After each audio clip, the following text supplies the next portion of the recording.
All right. Let me know when you're ready. It's up to you. Yeah, I was down, but now I'm up. I was down, but now I'm up. Yeah. Hey, everybody. Thanks for joining in to another Candy's World on Wheels podcast. Today, we're joined with my friend, Adam Baus. He also has a podcast called Two Car Guys, and he's going to give us a little bit of insight on how he got there. Yeah. So thanks for coming in. Thank you for having me. I'm extremely impressed with the layout, the setup. Everything's awesome. Well, thank you. We've been working on it. Yeah. I aspire to be like this one day. Well, you just come hang out here. Hey, if you guys rent this out, there might be some similar backgrounds on my upcoming podcast. Yes. Yeah. All right. So how did you get to your podcast? You know, it's kind of a funny story. So I host it with a guy. His name's John Price. John and I met through a mutual friend. He's got a Christmas party every year, and it's a huge to do. And we were hanging out at the party and talking to each other, and he started talking about his YouTube, and he's like, "Oh, I've been doing this YouTube thing," and I was like, "I would really like to do a we should do a podcast. Let's just and do it." And he's like, "Okay, that's awesome." And I said, "Oh, this will be great. I'll just show up and I'll give my feedback, and it'll be great. And I don't have to do anything." I didn't realize all that goes into doing a podcast, Yes. So Duncan makes it look so easy. yeah, it became a lot of work, but it's been a ton of fun, and we've done a lot of stuff. So Yeah. I really enjoy it, but it's kind of tough, right? And we were just talking about this with Duncan. I mean, it's kind of a highly saturated environment right now, right? Incredibly Everybody and their saturated, yeah. brother seems to have a podcast. So you have to have something interesting to say. You have to have something interesting that people want to watch. And especially if it's on YouTube, a lot of people are trying to consume like short form content. Mhm. And so the long form stuff, it becomes really difficult. You've got to really stand out, So stuff like this is really cool. And, hopefully we're trying to do some stuff that's really cool too. And it's taken a while, but it cracks me up sometimes because I'll meet people and they're like, "Oh, I started a podcast yesterday." I'd be like, "Oh, cool." They're like, "We only have 20,000 followers." I'm like, "I started a podcast a year ago." Yeah. I don't have anywhere near that. So I know it is. They bought them. If they have 20, they bought them, or they just lucked into like just Google loved whatever they did, and they're like, "Oh, let's boost these people." yeah, It's yeah. I mean, ours is just a month out, yeah, and I check it out all the time and see how it is faring compared to others, and it's doing very, very well compared to others. But that's also, probably because friends and family watching stuff Right. immediately, and but it's a long, slow, steady game, and the people that got established out there early on, just like anything else, any other YouTube channel. We had a YouTube channel in the very, very beginning that unfortunately, not for podcasts, but for WoW, that unfortunately got deleted by a third party that was trying to help us with some inventory stuff. So Oh. we lost, we had a viral video that Jay Leno had put on the Tonight Show, or the Tonight Show is Jay Leno the Tonight? Yeah. Yeah. And, some other stuff that had just been there forever. If it wasn't the Tonight Show, I'm sorry. It's I late never night. watched it. Late night. Jay Leno's, Jay the Leno. one that Jay Leno did. So it's tough. It's really, really tough. If you do not get on that wave, Yeah. it is impossible unless you dump a bunch of money into it, or you buy your subscribers, or, kind of cheat your way to the top, or get, somebody that's sponsoring it and has some in with Google Gods. Well, and it's tough. timing too, right? I mean, I know a few people who had really great instant success, but a lot of that was during COVID, right? And so, they jumped on the podcast and YouTube thing probably in like 2020, 2021. Right. And all of a sudden, they've got 100,000 subscribers. And I was like, man, this is crazy. Like, we can do this, So Mhm. it's tough. It takes a lot of work, but like I said, it's been a lot of fun, and I can't complain. I'm literally just doing, cars and motorcycles and all that sort of thing. It's been a ton of fun. Yeah. Well, when you love what you do, you don't work. So Yeah. it is fun. And we had been wanting to do this for a really long time, but we had a lot going on with the building and everything else. So it was back burner, back burner, back burner. And also knowing the market's saturated. It's like, well, but we have so many cool people and a lot of stories, and we can bring a lot of content that I think other people can't, just because of the access that we have. Yeah. And I think that's what it comes down to too, is, we had a lot of stories that we wanted to share, just from life experience and hanging out with other people and that sort of thing. And so it was funny because in the beginning we wanted to tell them all right away. And the problem was we weren't good at editing or filming or uploading or anything, And so if you even look back now at some of our videos early on our channel. Hey everyone, welcome to Two Car Guys podcast. The lighting's terrible. I look like a ghost, I mean, the background's awful. Like it's just, you can see how much better we've gotten even over the last 12 months. But it's just a lot. And for somebody who going into this, I had no social media presence because I worked in cybersecurity for, the past almost 2 decades. So I had no social media presence. I wasn't on Instagram or Snapchat or anything. Snapchat. Yeah, I wasn't on anything. I tried to get a Snapchat account, and I'm like, Duncan, how do you work this thing? Looks like something my son would have. Yeah, I mean, I had nothing. But I don't need it. I am so sick of social media because we have to do it for work. Yeah. And Dunk, he'll even tell you that as a young person that was all into social media, having to manage a business accounts through it every single day, all day long, you get sick of it. I'm aware. Yeah. But it's crazy. So for me, it was somebody who was never on it. And now I only use it for essentially business purposes. Mm-hmm. It's just kind of funny because like I'll go on there and do what I need to do and get off of there. I didn't even have a TikTok account until literally only a few months ago. And it was because I was very against even having any of that stuff. Right. And so, now I get on there outside of uploading videos and checking how they're doing and doing all the rest of that stuff. I don't do anything on TikTok, Mm-hmm. And it's just, if I hit the lottery tomorrow, like I would delete all social media immediately. Like I'd just be a ghost. Right. The only people who know me are people who have my phone number. Right.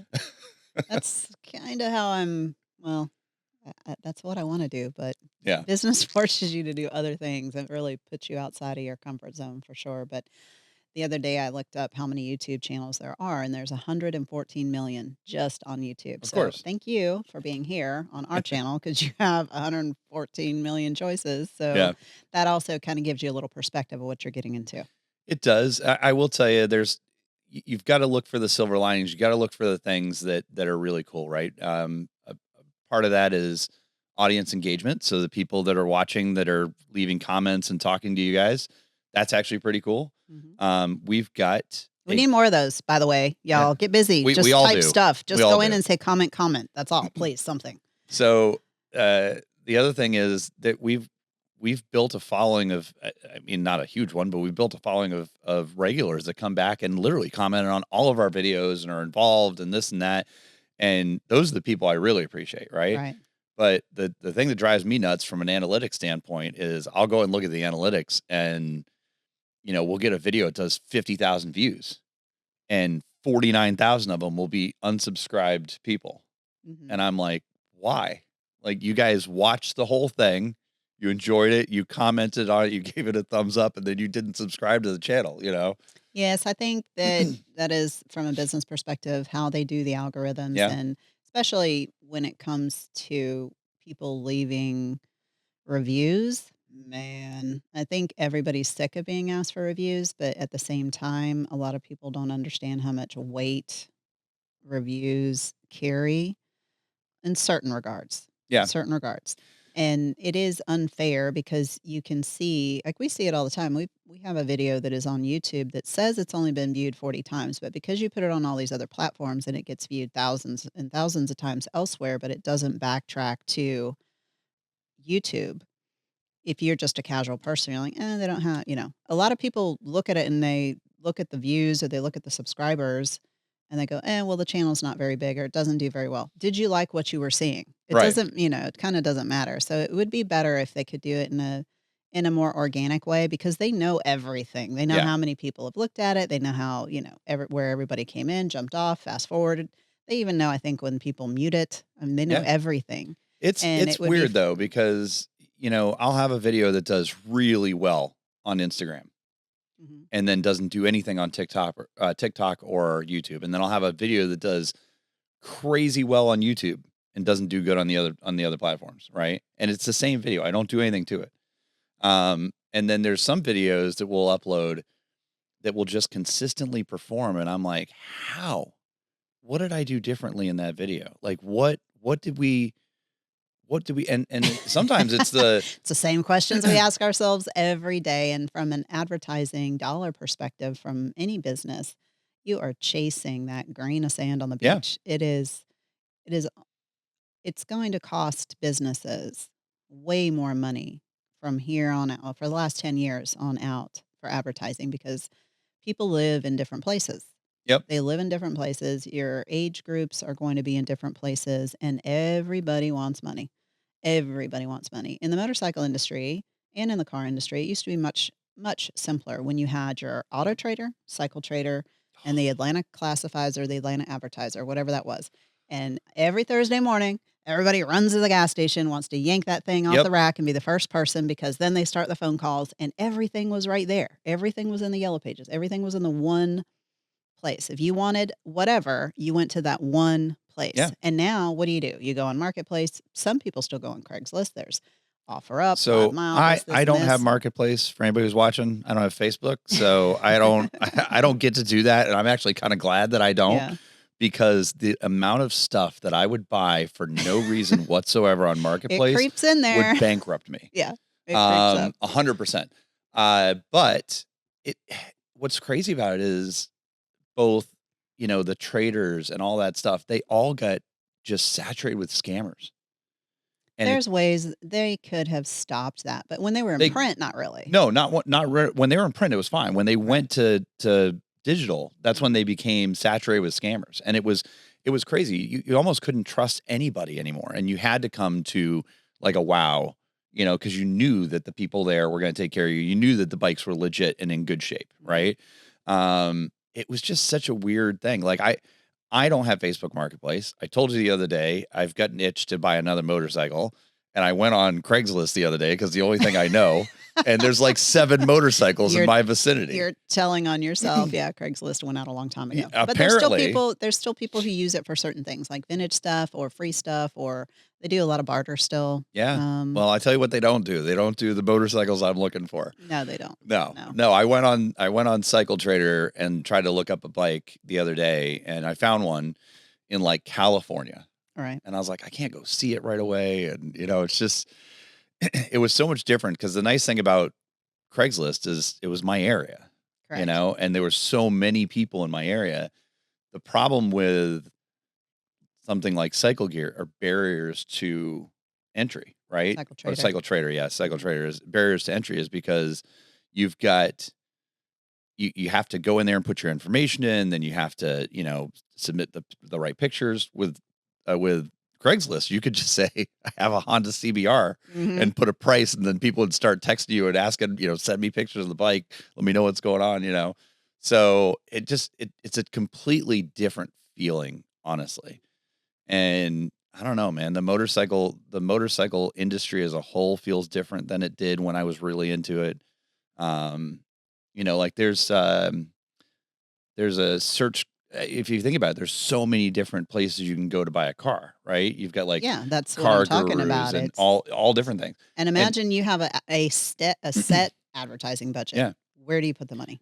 Well, and what's really funny about that is there's a local dealership here that sells like rare and exotic cars, and they only put their stuff on TrueCar. Mhm. And I have a terrible time with TrueCar because TrueCar's got great pictures, but they hide the dealership name on purpose, so that you have to go through them to be able to get there. And then if I forward you an ad, it takes you to TrueCar's main site. It doesn't take you to that vehicle. Yeah. And so it's frustrating, right? Mhm. But the thing is, like, I use some of these search engines that have all of the smaller search engines in them. Like Search Tempest. Yeah, like Auto Tempest, right? So I like that one. But like for motorcycles, there's just it feels like it's just Cycle Trader nowadays, No, that's the thing is there's several others. There's one called Moto Hunt. There is actually the original Auto Trader the Cox Communications that used to own all of that, Yeah. they sold off the cycle trader part to another company, and they Okay. had a non-compete for like 10 years. So that's up now. So now Auto Trader Specialty does motorcycles and RVs and boats and everything like they used to. But you can't just type in Cycle Trader because that still takes you to Cycle Trader Online, Of which is a course. different company. So the Auto Trader, which actually has a much bigger SEO package because they have so many dealers on it for cars and RV, Yeah. they have it branched off under specialty. And they don't even really have it on their homepage. And that was part of like the buyout that they Yeah. couldn't compete. But I've noticed a big difference in traffic, organic traffic, that when somebody's searching for a bike that we have, it'll come up on theirs before it'll come up on Cycle Trader, which Cycle Trader was 10 times the price. I'm So aware. yeah. And it is just part of business. But anyway, speaking of motorcycles and you wanting one, how did you start your motorcycling, not career, but motorcycling passion and love? What's the statute of limitations on stuff? Statute, I don't know, So what kind of criminal act did you did you so have? okay, so I was always into cars and motorcycles growing up, Yeah. right? I didn't grow up on dirt bikes or anything like that. I just never had I never had access to them. Mhm. And I was young. I was probably 13 or 14. And my dad, my grandfather, and I got in a car and we drove halfway across Georgia for my dad to pick up a motorcycle. And then he and I drove it back. Now, he did not tell my mother he was getting a Oh, motorcycle. this is the criminal part of it. Yes. No, Okay. no, no. That comes later. He didn't tell my mom he was getting a motorcycle, and so we showed up at the house with a brand new bike. And it was kind of crazy because this was a Kawasaki touring motorcycle, and my dad For him or for you? for him, Oh, okay. and my dad traded it. Because that's an awful first motorcycle. Oh, it was an awful bike. It was an awful bike. My dad traded it for a Honda Magna, red one. We saw it at a motorcycle show. Absolutely fell in love with it. And we had a guy coming to pick up that Kawasaki. And I used to wash all my parents' cars because I used to love cars. I wanted them to be clean. I wanted to wash them.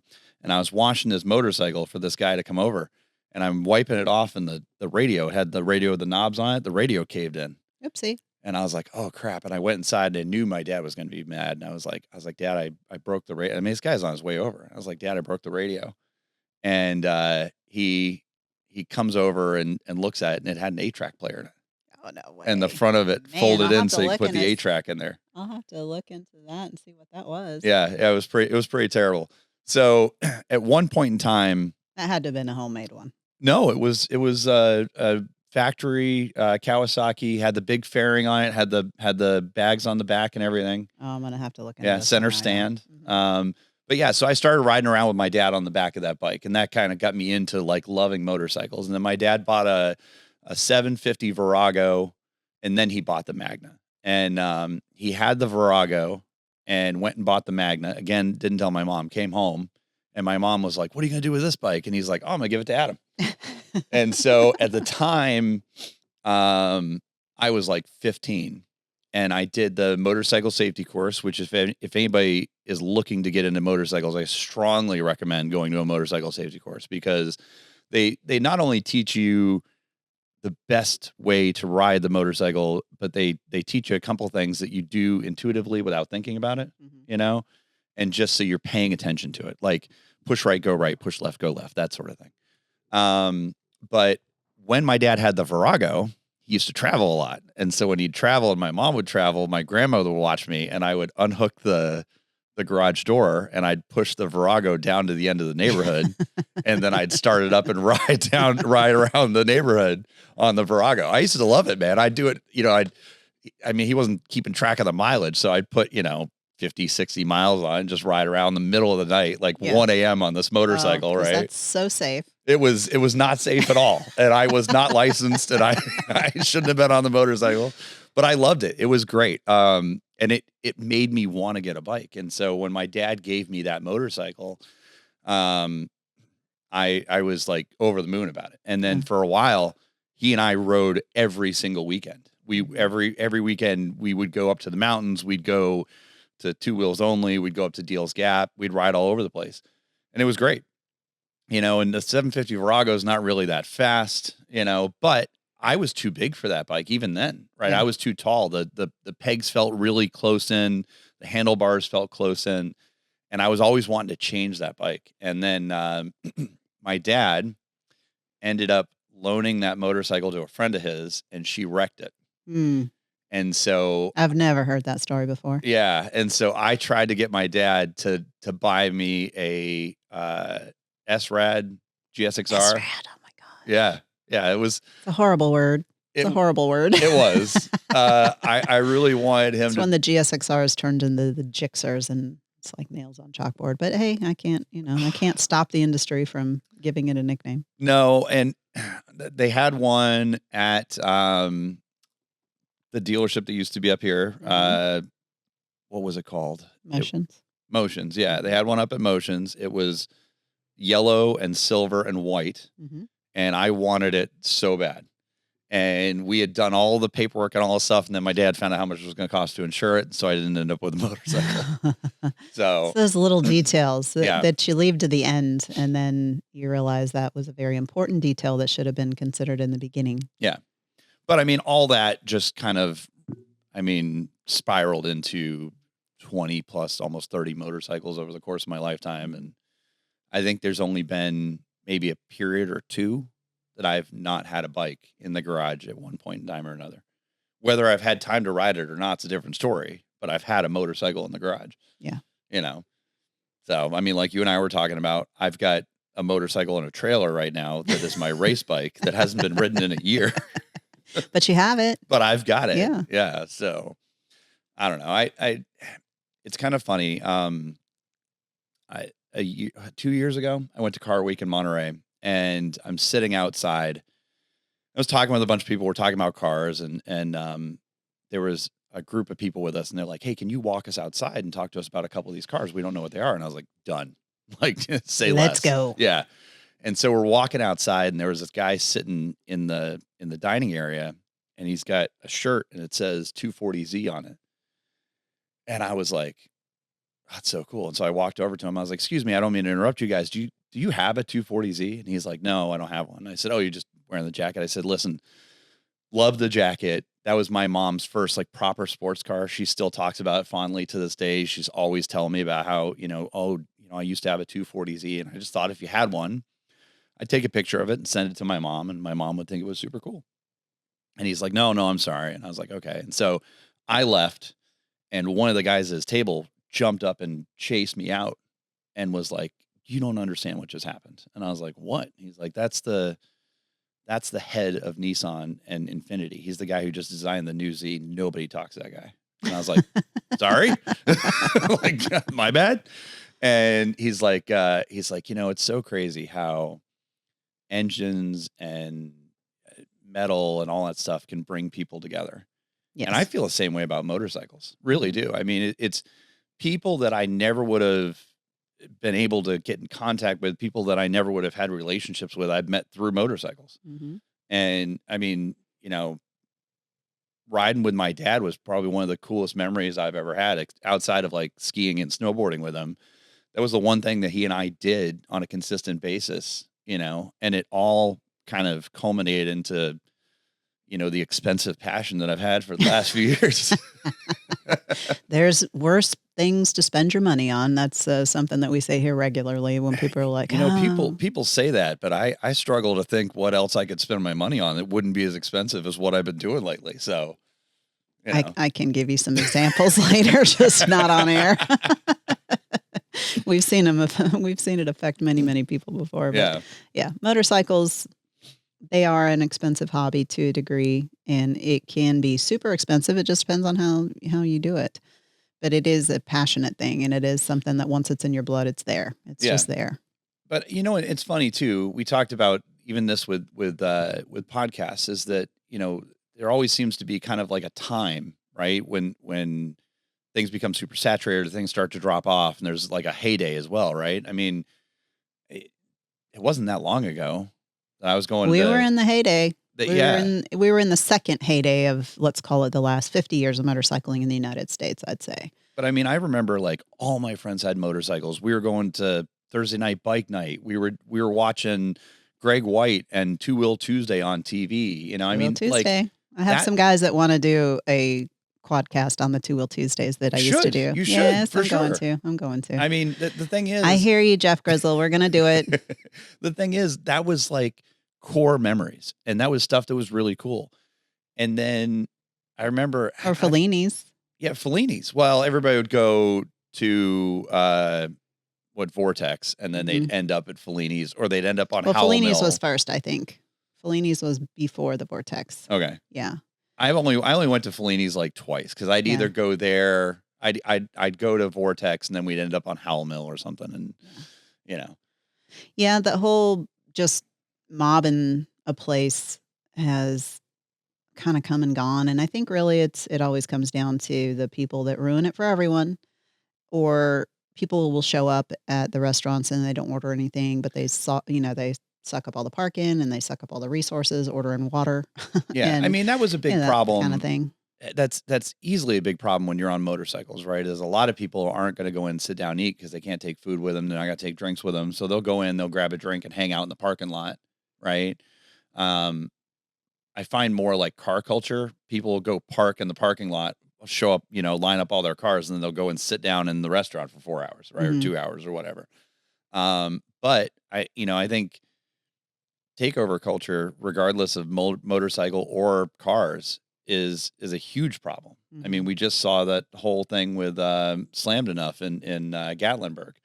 I mean, they're closing that down because of all the takeover culture, right? They're shutting down. There's a group around here that does, I think it's Cobb Car Meets or something like that. The guys who put that on are awesome, and their intentions are really great. And they keep getting kicked out of like one location after another, and I hate it for that, because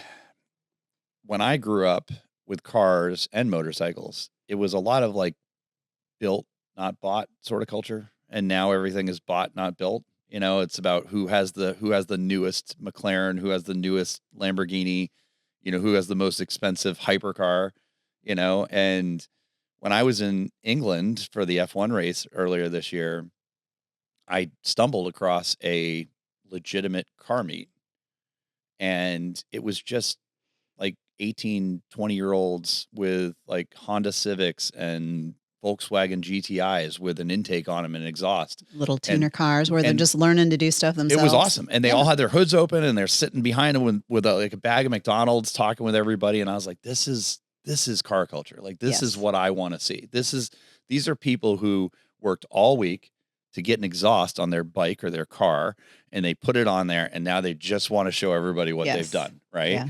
And I loved it. It made me so happy. And my son, who didn't grow up in that culture, he was like, why are we here? Like, what are we doing? And he's like, Dad, they're cooler cars than this back in Atlanta. I said, it's not about that, man. Yeah.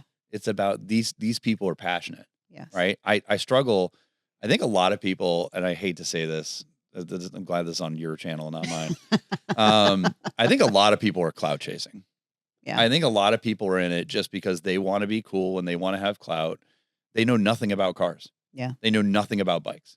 You talk to some of these people and they're like, in 2 minutes into it, you're like, you bought this because you came into some money and you know nothing about it. Yeah, it's an accessory. We've seen that time and time again through motorcycling, and there are people who treat it like an accessory. Yeah. But that's okay. I mean, everybody has their place. Those people come in and they spend their money, and hopefully they do turn into real motorcyclists or real car aficionados. And that's where it starts for some people. And we have a hard enough time getting people into it. So yeah, they may not know a lot. And just like I've started calling myself lately, I used to be a specialist. Now I'm a generalist, because half of the motorcycles I don't even know how to turn on anymore. And I was talking to a guy who came all the way up from Warner Robins or Macon to drop off his bike to us. And he's asking me about a bike. And he's like, does this have ABS on it? And I just took me so off guard, because we were just talking about nothing. And he just pulls this out. And I'm like, I think so. Yeah. And I felt like such a dumbass, because he probably expected me to know everything. And I told him, I said, I don't know everything about motorcycles anymore, because you have to clear off the shelf space, especially when you buy a business, because like then your brain's like, it's payroll, it's this, it's this. You got to pay the bills, you got to renew your business license, and all the details of the other stuff kind of fall away. So people probably have pretty strong expectations of my knowledge of motorcycles, and I'm a generalist. I can scratch my head when you're saying that there was an 8-track on a late 70s model Kawasaki, because I'm Yeah. going, that had to have been a Vetter fairing that somebody jammed one into, and homemade speaker system and whatever. But I don't know that for sure, but now I'm curious, so I'm going to Yeah. go look. So it's having general knowledge about a lot of things. And I do appreciate people who can be specialists. And I used to joke that there was, some guys who would come in and, they want to test the girl to see if I know the frickin' bolt size on the rotor of a bike, like, I'm not going to buy anything from her. She don't know what she's talking about. She didn't know what, this was a 10 millimeter, blah, blah, blah. It's like, dude, you want to know every single spec about that one motorcycle? That's great. Good for you. I've got to know a little bit about everything. I've got to know finance deals. I've got to know credit scores. I've got to know, there's a lot more to it than just knowing every little technical detail about it. I appreciate people who can jam all that knowledge in their heads. I've Yeah. had some people sitting right there that could go back and tell you this was a sand cast motor and that's why it's so expensive. And then this one came out and it had the dual overhead cams on this year. And no, this one had this, and this one only had the single-sided rotor in the front for this many years, and they know all of that. I'm like, how do you know that? Yeah. Like the time and date people who can tell the stories of, my uncle and, the summer of 1954 went to France and the sky was blue and they had wine and cheese for lunch, and like those They made that all up on the spot. They no, don't because remember any of that's it. like some of my family members, and I know they just remember have any of time and date, Yeah. and names, first name, last name, and Dude, I'm horrible with first names, last names, so it's a thing. it makes me feel mentally inept when I'm talking to somebody who's like name and date, time and date, first name, last name, Yeah. moon phases and everything. One of my closest friends today. In fact, I've got one of my cars at one of his at his office actually. The first time I ever met him, he walked up to me and started talking to me like he knew me, and I was like, "Oh my God, how do I know this guy?" and I'm sitting there and I'm panicking, and I was like, I don't know. And the thing is, my friend John, who I'm talking about, not the John that I do the podcast with, but my other friend John, he's 6'5", and he's like a bodybuilder, and like you're not going to miss him. Yeah. And so he's over here talking to me, and I'm like, how do I know this guy? Like, where have I met him? And I was like panicking, and then I realized he doesn't know me. Yeah. He just came up to me and started talking to me about cars. Yeah. And we've been friends ever since. I mean, we're very close to this day, which is amazing. I mean, I've spent time with, his family and I go over there a lot. And I mean, it's amazing. But again, we could have known each other for 10 years. I was sitting there going, where do I know you from? You look super familiar. Mm-hmm.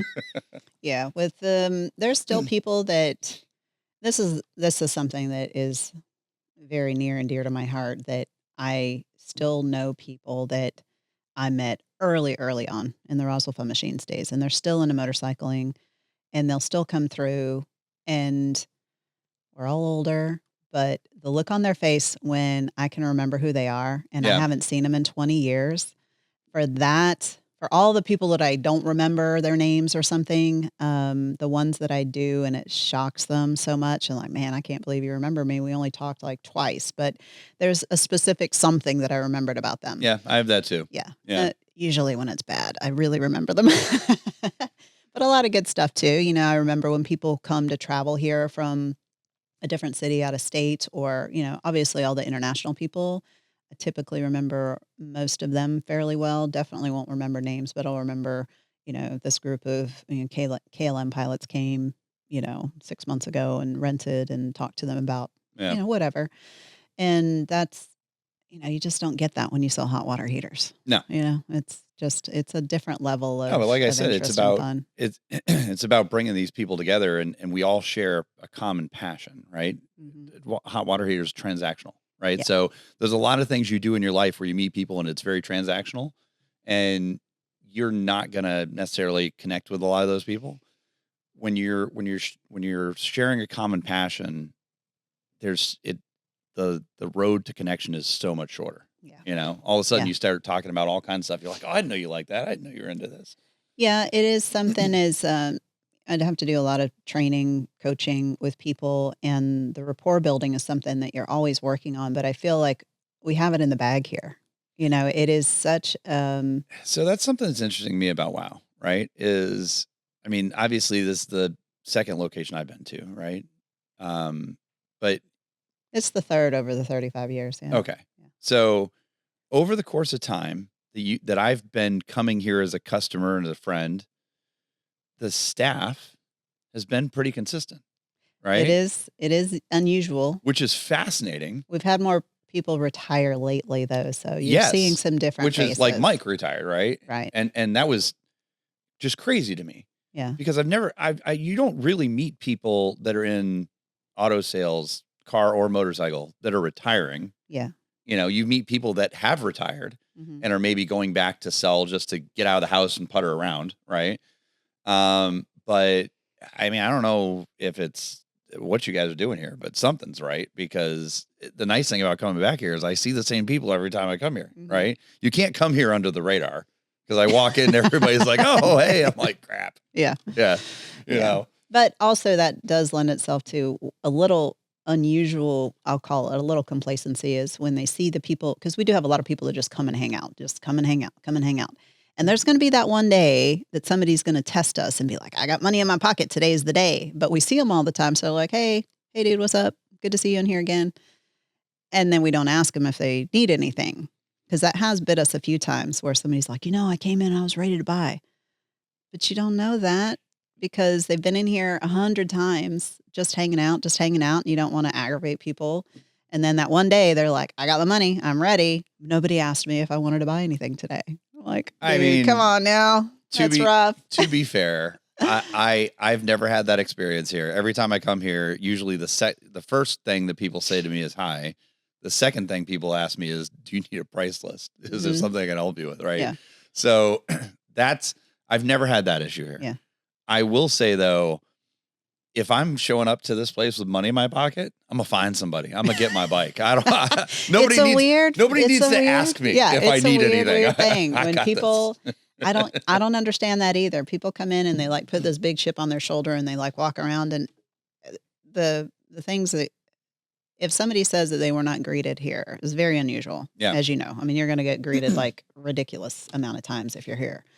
And for the people that come in and maybe like, it's almost like they avoid people so that they can leave because they really didn't want to part with their money. You know, they're like coming in and they're like, I'm going to buy this bike, but the conditions have to be right. And then they, like, well, you didn't ask me or whatever. Yeah. If I'm like a get it done person. If I'm going into wherever, Home Depot, and I need to find a refrigerator, give me that thing. Let me get out of here. Ask any of the people that I've transacted auto business with. I'm in, I do the transaction and I'm gone. Like, I mean, I bought a car recently, and I've talked about this, which actually ties into the whole motorcycle theme, but I bought a car recently and I went to the dealership looking for this car. It's a Valentino Rossi special edition car. It's one of 46 in the world, one of 5 in the United States. Yeah. And I saw an article online about it. Went to the dealership and they're like, we haven't heard about it. We don't know anything about it. We probably won't get one with all the tariffs that are going on. And I was like, great, and so how do you get me one? Well, and that was the funny thing is I asked if they could get me one, and they said that I could put down a $5,000 non-refundable deposit, and it didn't guarantee that I was going to get it, that they might not even see it. So I was going to have to use that money toward another car. Right. And at the time I had 3 cars and a 2-car garage, and I had a motorcycle and a trailer at my mom's house. And I was like, I don't need a 4th car. Right. And so I didn't really even worry about it. I kind of was like, thanks for your time. I don't need it. It's cool, whatever. And I left, and literally a few months later, the same sales guy calls me back and says, hey, we've got one here in the color you want, because they made 2 colors. They made like a matte blue and a gloss blue. And he said, if you want it, it's yours. And I literally was on the phone with him, like putting the key in my pocket, getting in the car, driving out there. I hung up with him, called my financial advisor, and was like, "Can I afford to pick up this car?" I'll be right there. Hold Yeah. on. And she Mr. was like, Banker, do I have any money? she was like, "You're good." And I was like, Mhm. "All right." And I said, "Now I got to figure out where to put it." Yeah. So yeah, You it's. can keep it right over there. I'll keep it nice and warm for you. I mean, I might. Yeah, You we just can do that. We've got the velvet ropes. To be fair, I have 2 other cars on order right now. And Okay. All right. We'll make some room. No, and I talked to a friend of mine the other day, and I said, you know, I don't know where I'm going to put this car. And he goes, "Oh, you can keep it in our dealership." Yeah. He's like, we'll put things up. He's like, "You can keep it here." And I was like, maybe that's just my new thing. Maybe I buy cars and just keep them all over Atlanta. People do that already. We have some, I guess, I don't know if they're secret bikes or, like the wife doesn't know about them, but we seem to store some things here Yeah. occasionally. So, but it does go to something I've mentioned before about, and I just haven't had a chance to put it into place, but we know so many people with so many cool things. So for motorcycles, I want to have my collector friends put, 1 or 2 bikes on the showroom so Yeah. that people can see them and appreciate them and, just kind of rotate them out. And I'd like to do that with a car or 2 as well. So I'm sure we can work that I out. bet. And I mean, that car is absolutely incredible. And one of the coolest things about that car. So there's a lot of cool things about the car. The fact that it's one of 46. Okay, repeat it again, exactly what it is. So it's a 2025 BMW M4 CS. Yeah, because I don't think you mentioned that. No, I didn't. Okay. It's an M4 CS, and what's crazy about it is it's a tribute to Valentino Rossi for 46 cars because he was number 46. Right. It's also his 46th birthday. Nice. And so this was kind of a birthday present to Valley. Sounds like lottery numbers here. Exactly, right? So the roof has VR46 on the roof. It's signed on the roof. Mm-hmm. It has VR46 in the headrest. It has VR46 in the doors. And BMW did this for him? Yeah, because he's racing for BMW now. Oh, that's right. Yeah, so he's racing in World Endurance Championship for BMW. He actually just won at his home race in Misano. Nice. So that's amazing. Mm-hmm. But yeah, he races an M4 in competition with BMW. And you got to see him meet him. So that was part of buying the car. So part of buying the car was not only did you get this car that's super rare, it's got more horsepower. It's 550 horsepower stated. Anybody who knows anything about BMW knows that those numbers are usually low. Because they're sneaky. They say 3.20 to 60 and you get like a 2.9. Yeah. But the car's amazing. I mean, it's carbon fiber or carbon buckets, all this stuff. It's great. So it's lighter and faster than a regular CS. It's limited and everything. But as part of buying the car, you got a trip to Italy to meet Valentino at the VR46 ranch. So that was one of the other things. Like I bought the car, nobody had an idea of when it was going to happen. Right. And I was like, this is great. And so to BMW's credit, I met BMW out in California at Car Week this year. And they introduced me to essentially their concierge service. And the guy has been absolutely incredible. I mean, the most amazing experience I've ever had with anything I've ever bought ever. And so next thing I know, I get an email from the people who are setting it up. And it's like, we're going to Italy, the end of October. It's going to be these days. And here's kind of what was going on. So I flew out to Italy. I flew to Bologna. Mm-hmm. Took a shuttle from Bologna to the event, and basically day one was lunch to kind of introduce everybody. They showed off the car a little bit and everything, and then they took us to Vuglia, which is where Valentino's from, and took us to his VR46 shop. So we did a little shopping. Everybody bought something, Of course, yeah. They gave us a pair of Valentino Rossi driving gloves, like legitimate Puma driving gloves. It was amazing. And then we went to the VR46 Academy, which nobody gets to go into. That was pretty incredible because they said there's nothing off limits. You can take pictures of anything you want in here. You can, we'll guide you around. You can ask as many questions as you want, everything. We got to see Valentino's office. His Yamaha championship motorcycle is in his office. That was pretty amazing.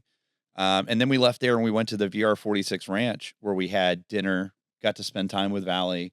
And it was crazy because we got there during the day. He was there immediately, kind of gave a little speech, thanked everybody, thanked BMW. BMW thanked him. and then we went and walked the track, the VR46, ranch track, which was incredible because he gave us a play-by-play of, here's how we come into this corner and here's how we do this and everything. It was incredible to see him do I that. bet. Yeah, that's the holy grail. Yeah, and what was really crazy about that is I want a track. I want a track. Can I have a track? I want a track. Put that on the list. So I will just tell you, I don't know if I'm going to forward this to my friend. So she'll watch this. She told me the other day she bought 100 acres in Canton. Oh. And I was like, we can put a racetrack on that. Yes, we can. WOW sponsored. Yes. At least part of Ferrari. I don't know. I'll be out there with a shovel. We can definitely put a racetrack on that. Get some gravel maybe. Yeah. And to be fair, she's a car girl. Her dad collects Ferraris. She drives a Ferrari. She used to race cars. So maybe I can convince her to put a racetrack out there. At least a nice, fast go-kart track. That'd be fun. Yeah. But so we got to walk the track, which was incredible. And then we came back. He signed something for everybody. And then at this point, we've been there for like 3 hours. Mm-hmm. And I thought they were just going to send us home. No, they took us upstairs and we sat down and had a legitimate dining experience where they served like 6 courses of food. Wow. It was real incredible. Italian dinner. Yeah. Nice. And then when we left there, came back to the hotel. And mind you, all this was taken. You didn't have to. The only thing you had to do was get your flight. Yeah. Everything was taken care of. Nice. All the transportation, all the food, all the accommodations, everything. And so then they took us the next morning. They took us from there to Imola. Mm-hmm. And we got to drive essentially every car that BMW makes on Imola. M2s, M3s, M4s, M5 Touring, the wagon. Mm-hmm. And we got to drift the M2s. And we did it at speed. Nice. I mean, we followed an instructor he's like, I'll go as fast as you guys go. So if you guys go all out, I'll go all out. And the faster you go, the faster this is going to be. And I was like, this is great. That is so fun. It was amazing. And, I said this on my podcast is, there was a moment in the middle of the day, we were coming up over the hill and I was in the M4, which is the car that, the Valentino Rossi car. And I was in an M4 competition. I was coming up over the hill and I started to see all these, just landmarks, and I played that track online 100 times, on my racing sim. Did you start to cry? I had a moment. Because I was over there and I was like, the angels singing through the sun. I was like, who's been on this track, right? Senna, yeah. Hamilton. I mean, Alonso. I mean, Prost. Everybody. Niki Lauda's been on this track. Schumacher's been on this track. I was going down the list of people that have been on this track, and I was like, this is real. That's some hauling ass. Yeah, some hauling ass people. Dude, it was awesome. Yeah, it was awesome. So, and I mean, like I said, I couldn't be more thankful to BMW. And gives me chills just thinking about it for you. Well, one of the cool things that BMW is doing, and I think we're missing this across the industry, auto and motorcycle for that matter, is one of the cool things BMW is doing is BMW is creating experiences for their owners, and they're making it as like involved as you can be. Mm-hmm. And the thing is, if you walk up to them today and you say, you know what, I wish this could have been different. They're not going, oh yeah, that's cool. They're literally going, okay, Adam said this could be different. And then I got the email like a week later. It said, hey, remember you said this? This is what we can do about it. Mm-hmm. And I was like, oh, okay. Yeah. Like you heard me. Like that's weird. You know? I mean, I've bought much more expensive cars than that BMW. And the level of service and customer support and just the way they treat me, unmatched. Nice. Unbelievable. This is not sponsored by BMW in any way, shape, or form. But if you want to sponsor me, I am here for it all day. Yeah. Well, actually, there is a higher level of custom entertainment, if you will, and the experiences that do come along with some of it. It's just not as well known as you might think. Right. Ducati in particular is very good about creating customer experiences for their Ducatistas, and they do have a real good push for very small, intimate gatherings where they'll do new bike reveals and things like that. And they do have programs where they'll take people over for their, Ducati week. And so that's there. And I know some of the other manufacturers do it. Harley's done it a lot. Yeah. And I think with more and more vlogging and podcasting, which is borderline the same thing.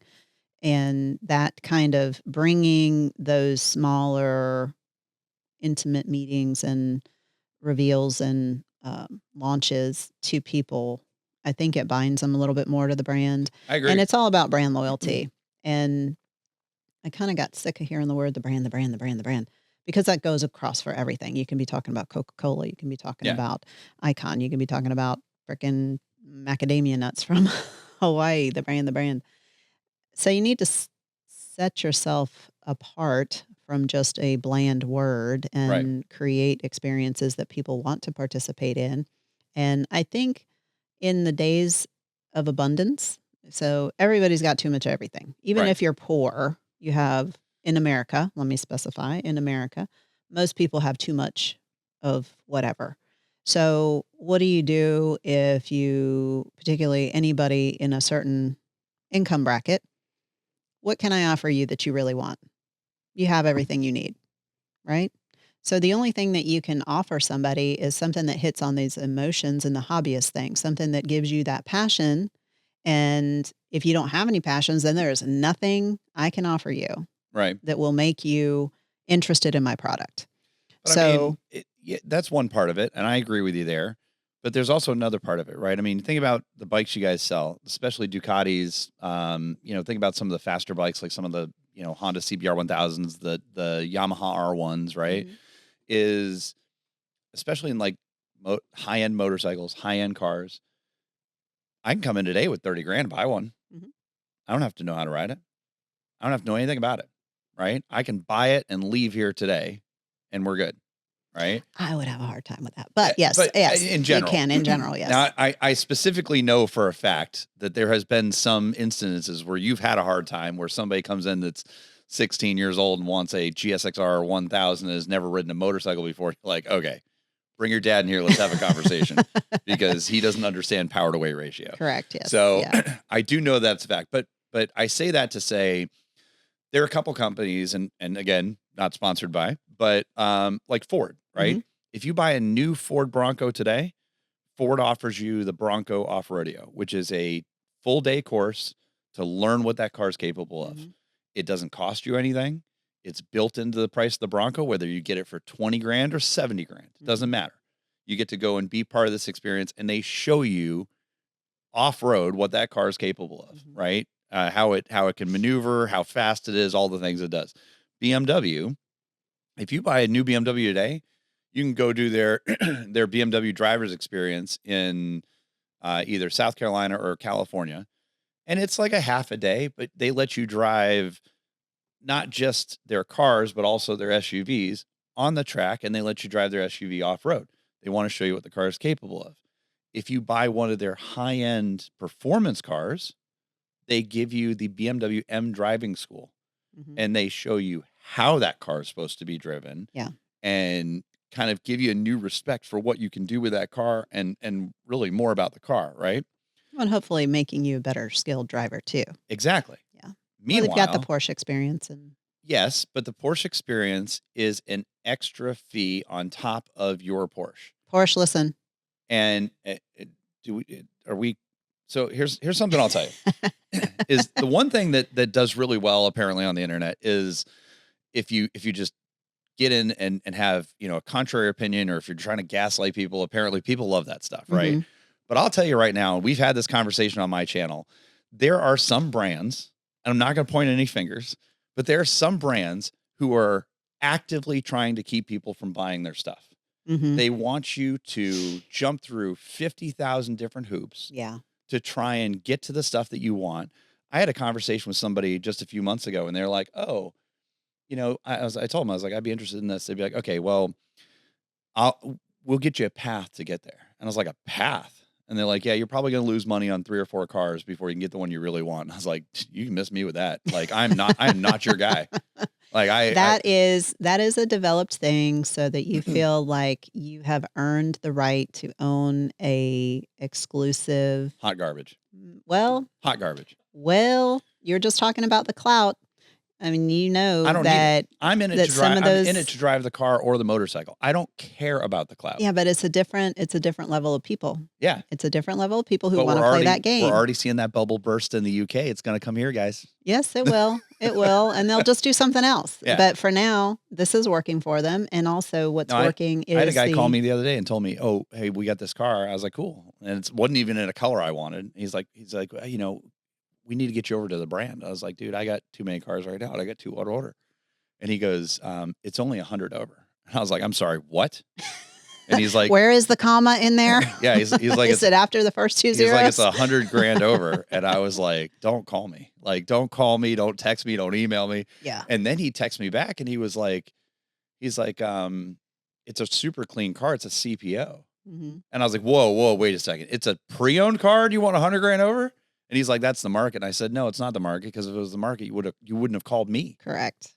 So don't Yeah, try you and wouldn't tell be me." going down the list if Yeah, that's the don't case. try and You'd tell have me it's the somebody waiting market. for it. Yeah, I just don't have time for that, you Yeah. know? So that's my whole point is you've got, and to be fair, there are companies that have vehicles that have equal or better performance for a third the price. Yeah. And then they throw in driving experiences and just social experiences. Do you know if you go to Petit Le Mans with your key to your BMW, you can just walk in the BMW house? That's nice. There's no fee, and they give you phone chargers and all kinds of stuff just for being a guest in their house, right? Meanwhile, you can't do that with everybody else, right?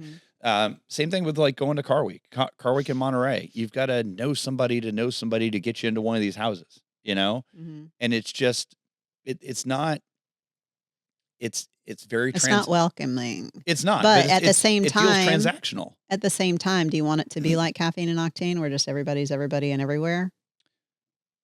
Yes and no, right? Is For the true culture, yes, because Yeah. that's where it should all be. The no part comes into the fact that if you're going to do that, have the facility to get it done. Yeah. Right. If you're going to do that, don't have a 2,000 square foot building that you invited 90,000 people to, because it's going to be awful. It's going to be a terrible experience for everybody. We're all going to hate it. Yeah. Right. But if you have, let's say Car Week, for instance, right? Let's say Bentley, right? Bentley has a house at Car Week.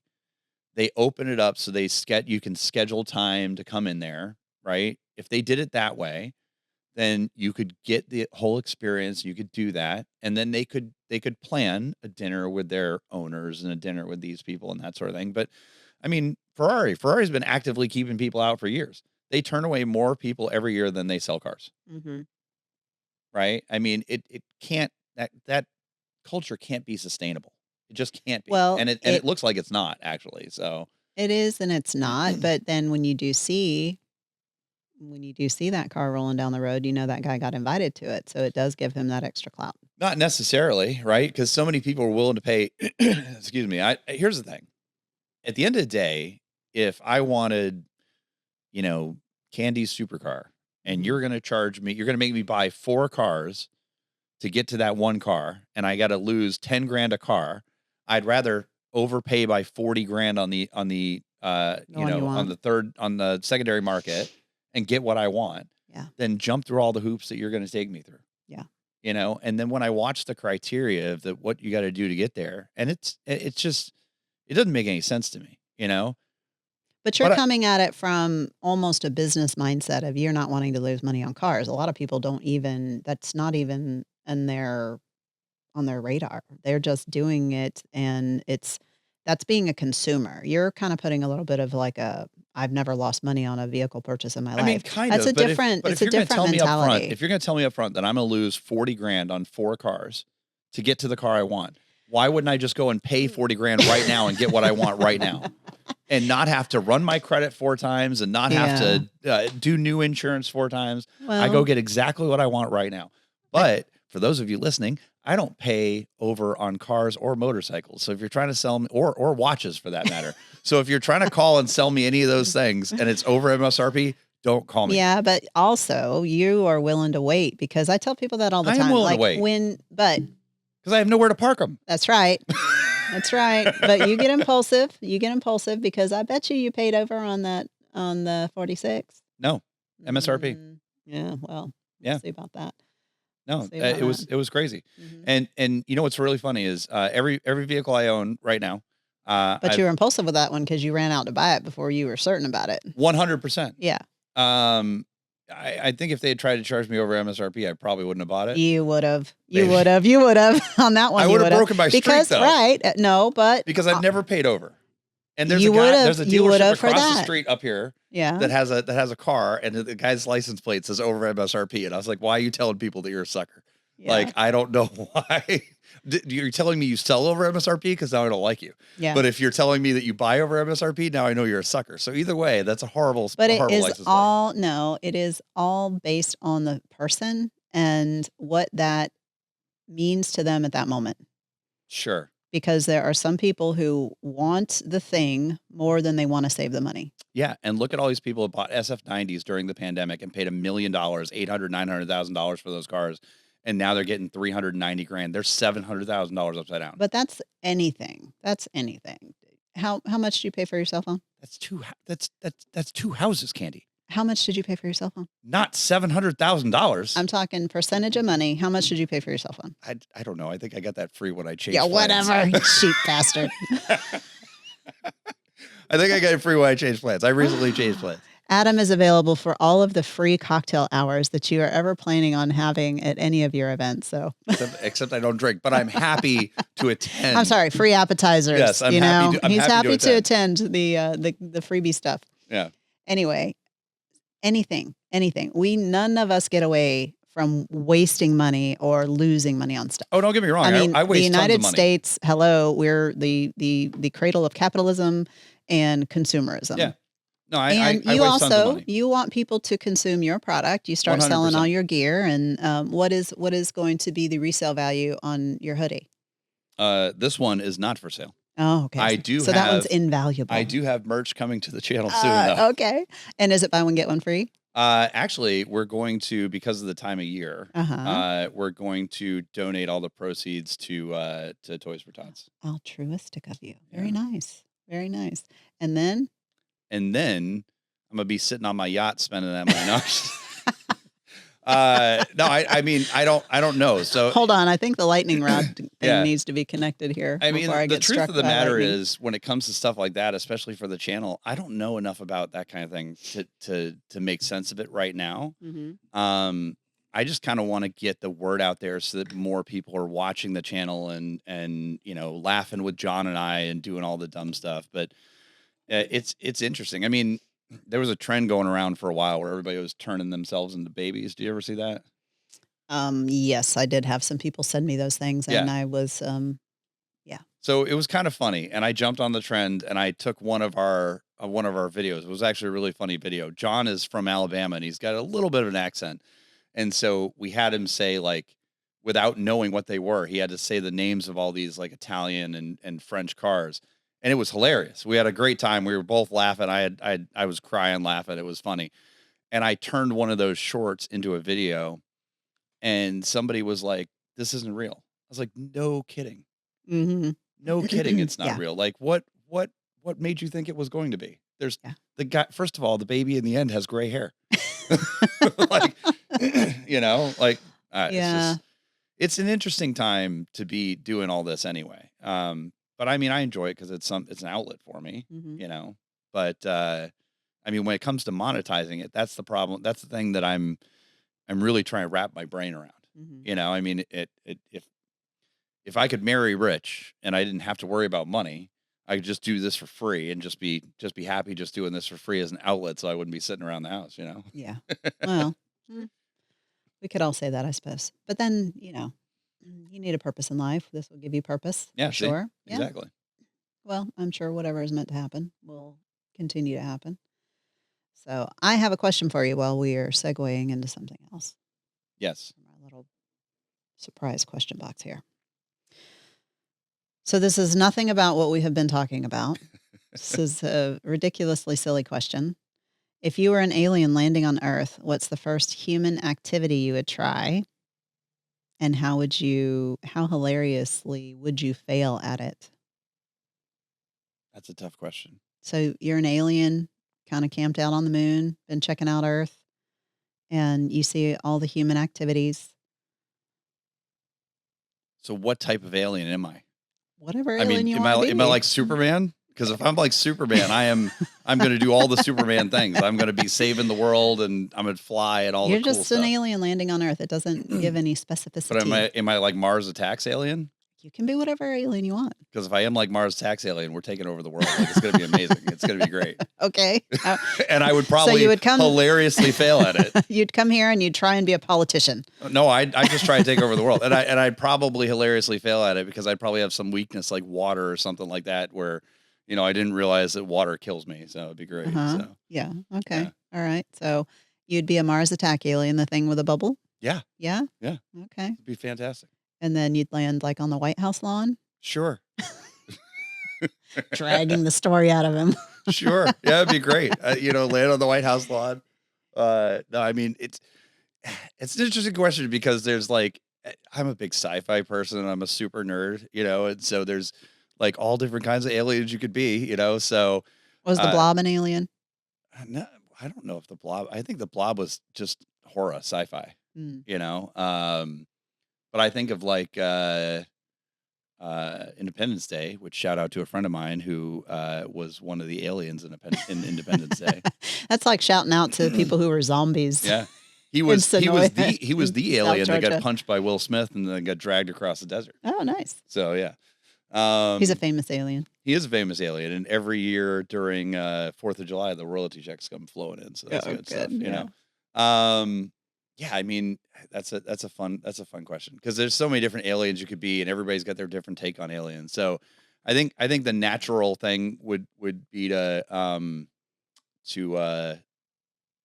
try and communicate with the inhabitants here and try The little Earthlings. Yeah, the little Earthlings, right?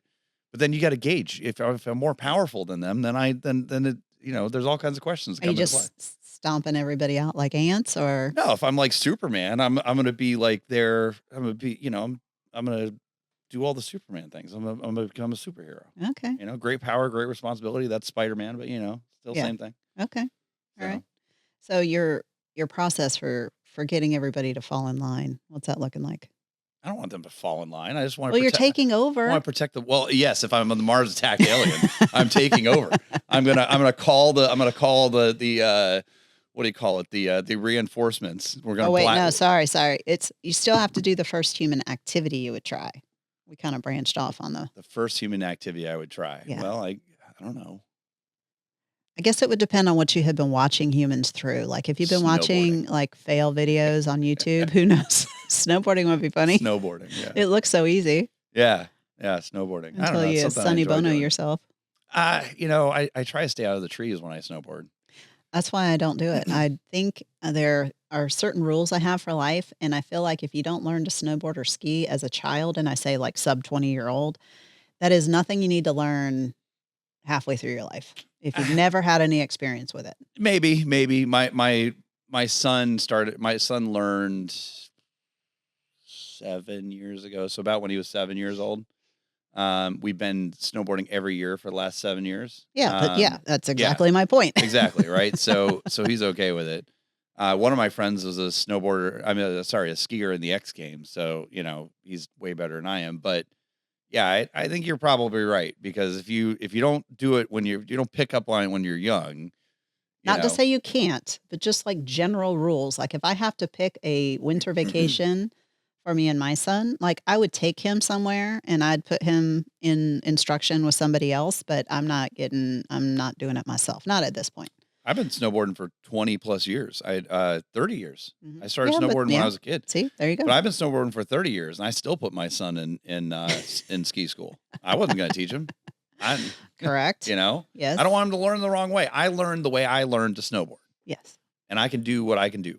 Right? Just like you learned to ride that Virago at midnight, sneaking out of the house. 100%. Yeah. And you know what happened? A lot of bad habits. My friend Mike, who wanted to get into motorcycles, he wanted me to teach him how to ride a bike, and I was like, absolutely not. I'm sent. Here's the number for the Honda motorcycle safety course, and go do it. Yeah. And yeah. So, I think that's something that people need to know. If you're a teacher and you teach that for a living, great. Mm-hmm. But if you're an enthusiast or passionate about it, give them to somebody that knows how to teach them. Yeah. 'Cause Yeah, we talk everybody about learns that differently. frequently. Yeah, we talk about that frequently, especially if you're the parent or the boyfriend, girlfriend. You already have that, "I don't wanna listen to you." Yep. You already have that conflict zone happening, the irritation, so it's easier. Give them to a stranger, let the stranger do it, and you just come back and you get the finished product. Yeah. Yeah, a lot less, World War III happenings going on that in that route. Yeah. Yeah. Well, with snowboarding, have you ever thought about, doing more of that? Oh, I guess there's not, like, a lot of snow. Like, is that just, like, a hobby passion of yours I mean, or to be fair, I could chase it pretty much year round if I wanted to. Yeah. Maybe when my son goes off to college, Mhm. I've snowboarded in the Western United States pretty much Utah, Jacksonville, Wyoming, Colorado. The majority of my, snowboarding experience has been there. I've snowboarded out east a little bit. It's not as good. Um, I really want to snowboard internationally. Mhm. Kinda I like surfing, I suspect, something like that. Probably. The Dolomites look amazing. Mhm. I'm down for that. I'm down for the Italian Alps. I'm down for the Swiss Alps. I'm down for the French Alps. Like Mhm. all that seems amazing. I've spent a lot more time in Europe recently, and the food's amazing. The people are cool. So I'd like to do that. I was trying to convince my son to go to Italy to go snowboarding this year, and he wasn't having it. So Mm. um, He hasn't seen the cute Italian girls yet. I my son is really big on he likes things to be the same. Mm. He's not a huge fan of change, Mm. and Funny thing about life, it always changes. changes. Always. He really likes Jackson Hole, Wyoming. We've been there, so we went to Utah for the first 3 years in a row. Salt Lake City is amazing. You got lots of options, lots of places to ski. Again, it's a great environment, great town. You Mhm. know, um, and it's not crazy expensive. But Jackson Hole, it's almost like a Christmas town. It Yeah. feels Yeah. just warm and inviting, and they got great place to eat and cool stuff to do, and you're far enough away from like civilization Mhm. that you can like leave the town and there's buffalo and elk and all kinds of stuff. I mean, A we lot of people from California went in there. They yeah, moved. Yeah. A yeah, lot of it's lot it's of amazing. second homes from California, but a lot of people retreating. Yeah. Now, there used to be a time where you used to be able to buy 50,000 acres in Yeah. Wyoming for like, a hundred $10. grand. Yeah. Yeah. It wasn't crazy. And now Wyoming's becoming very, very, very popular, Yeah. but it's a beautiful, I mean, as far as landscapes go, it's Mhm. absolutely gorgeous. And there's so Mhm. much you can do there. We ran into a family when we were there last year, and the guy said that they became outdoor people, Mhm. that they lived in Massachusetts, and they would, in the winter they'd be inside all the time. And he says out here we ski and snowboard and we snowmobile, and in the summer we bike and hike and everything. We whitewater raft, and I was like, yeah. I mean, I totally see that. Yeah, I'm from the desert originally, and this is, Georgia is about the worst winters that I've witnessed. I have been to cold, I've been to Colorado when there is like massive snowstorms coming in, and I have seen some heavy duty snow, but not frequently. And I often wonder if I could survive that, And you either have to embrace winter sports Mm, or you're just gonna be a shut-in, and yeah. if I'm just gonna be a shut-in, I'd rather be a shut-in where Somewhere it's warm. yeah, where I Yeah. can be outside. Because even in the wintertime here, if it's like, even 45 degrees, I'll be out on the back deck in the sun on Sunday morning, Yeah. just outside. I mean, it's funny because my son obviously grew up here, and he loves cold weather, like Mhm. loves it. And he keeps telling me, he's like, "Oh, I'm gonna move to Saskatchewan." I'm like, "Dude, you don't know what that's like. That's a different type of cold." Yeah.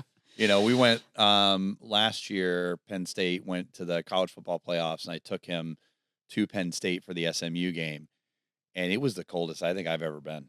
I Mm. mean, it was bitter cold, and we were up at the top of the stadium too, and it's an open stadium, Oof. and I had on, That gives nosebleed seats a whole new oh meaning. man, I had on long johns, I had on jeans, I had on like thermal top, t-shirt, sweatshirt, Needed the electric jackets. vest. That's the only thing I didn't have with me, man. Shoulda I had the had electric I had vest. all the things, and I was warmish. Don't get me wrong, But if you had exposed skin, it was cold. Oh, yes. And so my son was getting up multiple times throughout the game and going into the bathroom because they had heaters in the bathroom. And so he'd go hang out in the bathroom for a little while and then come back out. And I told him the other day, I was like, dude, you didn't do well in Pennsylvania.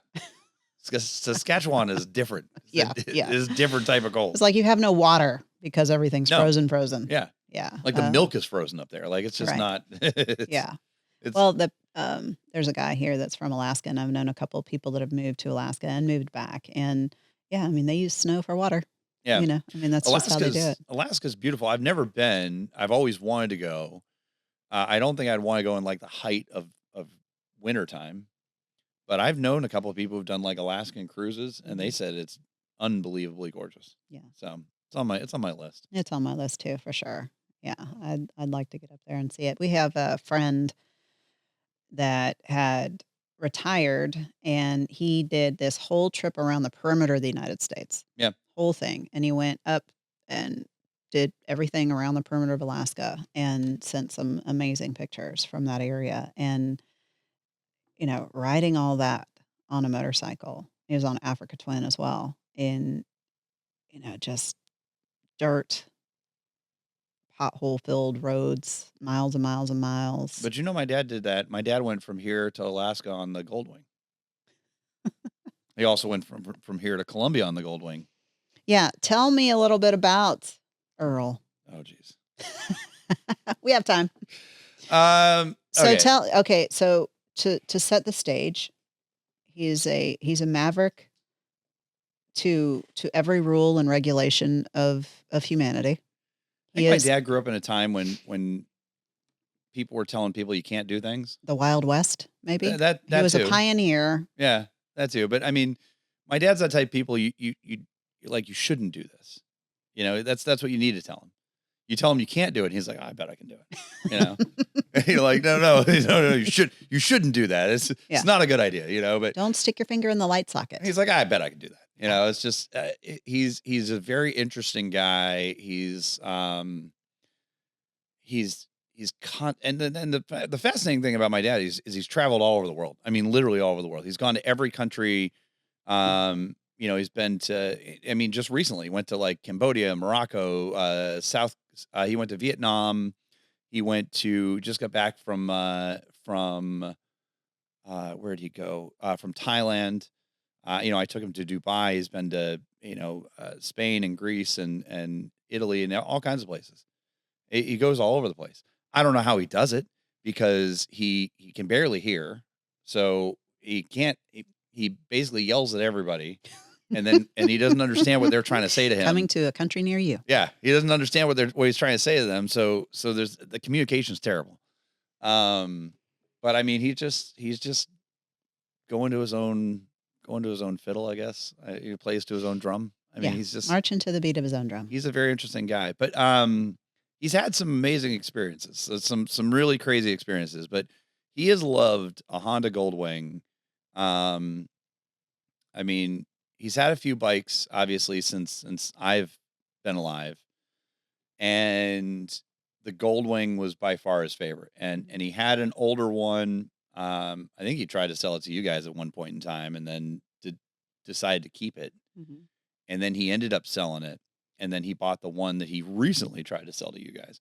So I think you'd probably know better than I do. It's like a 2022 or something like that. Mm-hmm. Yeah. And where had he taken it, and where? Well, so the thing was, he recently got divorced at the beginning of this year. And so he thought it'd be a great idea to move, to basically sell everything and move to Colombia, to Medellin. And how old is your dad? He's 80. He'll be 80 in March. Yeah. And I mean, he doesn't walk well. He's got a bad hip. He's getting in better shape, which is great. But how he gets around, I'm just shocked, But he thought it'd be a great idea, knowing nobody, to sell everything, move to Medellin. Does he speak Spanish? No. No. I mean, he lived in Puerto Rico for 3 years. And in the time in Puerto Rico, my mom would say, dame pluma por favor, which is, or I that's a little bit of Italian. Dame pluma, por favor, which is, can I have a pen, please, or give me a pen, please? And my dad would walk into a bank and go pluma, because he knew the word for pen. Hey, you know what? As somebody who's traveled around a little bit, sometimes all you need is the one word. And pointing and gesturing. And that's what he knows, right? So he knows this thing and that's it. But I mean, he doesn't speak Spanish very well. Doesn't know anything about Colombia, but he ended up in Colombia. And my dad thought it'd be a phenomenal idea to sell his current motorcycle, buy the Goldwing, and go from he bought it in Texas. So he thought it'd be a great idea to go from Texas to Medellin on the motorcycle. And if anybody knows anything about going through South America, there's some areas in South America that are super dangerous, yes. right? I mean, there's a whole, is it the Darien Gap, right? Yes. It's like, particularly this time, it's less dangerous right now, but very, very dangerous. Yeah. And so, it's just a whole, it's not necessarily the greatest idea in the history of mankind, but he just was like, yeah, I'm going to do it. Right.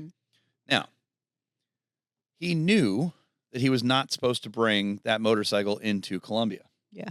He also knew that it probably wasn't going to be a good idea to do that, but he wanted to do it. Yeah. Right. He's ridden his motorcycle to Mexico before and had no issues. He's been down to, Costa Rica. So he's ridden from Atlanta to Costa Rica before. And that's amazing. He'll call me up and say, hey, listen, I'm going to go to Costa Rica. You should come with me.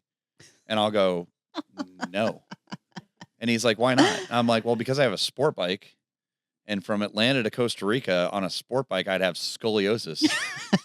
And something. I'll never walk again. Especially, it's just, I if I had a Goldwing, maybe, but he's like, well, I'm going to do 3,000, I'm going to average 3,000 miles a day. Kilometers? For 10 days.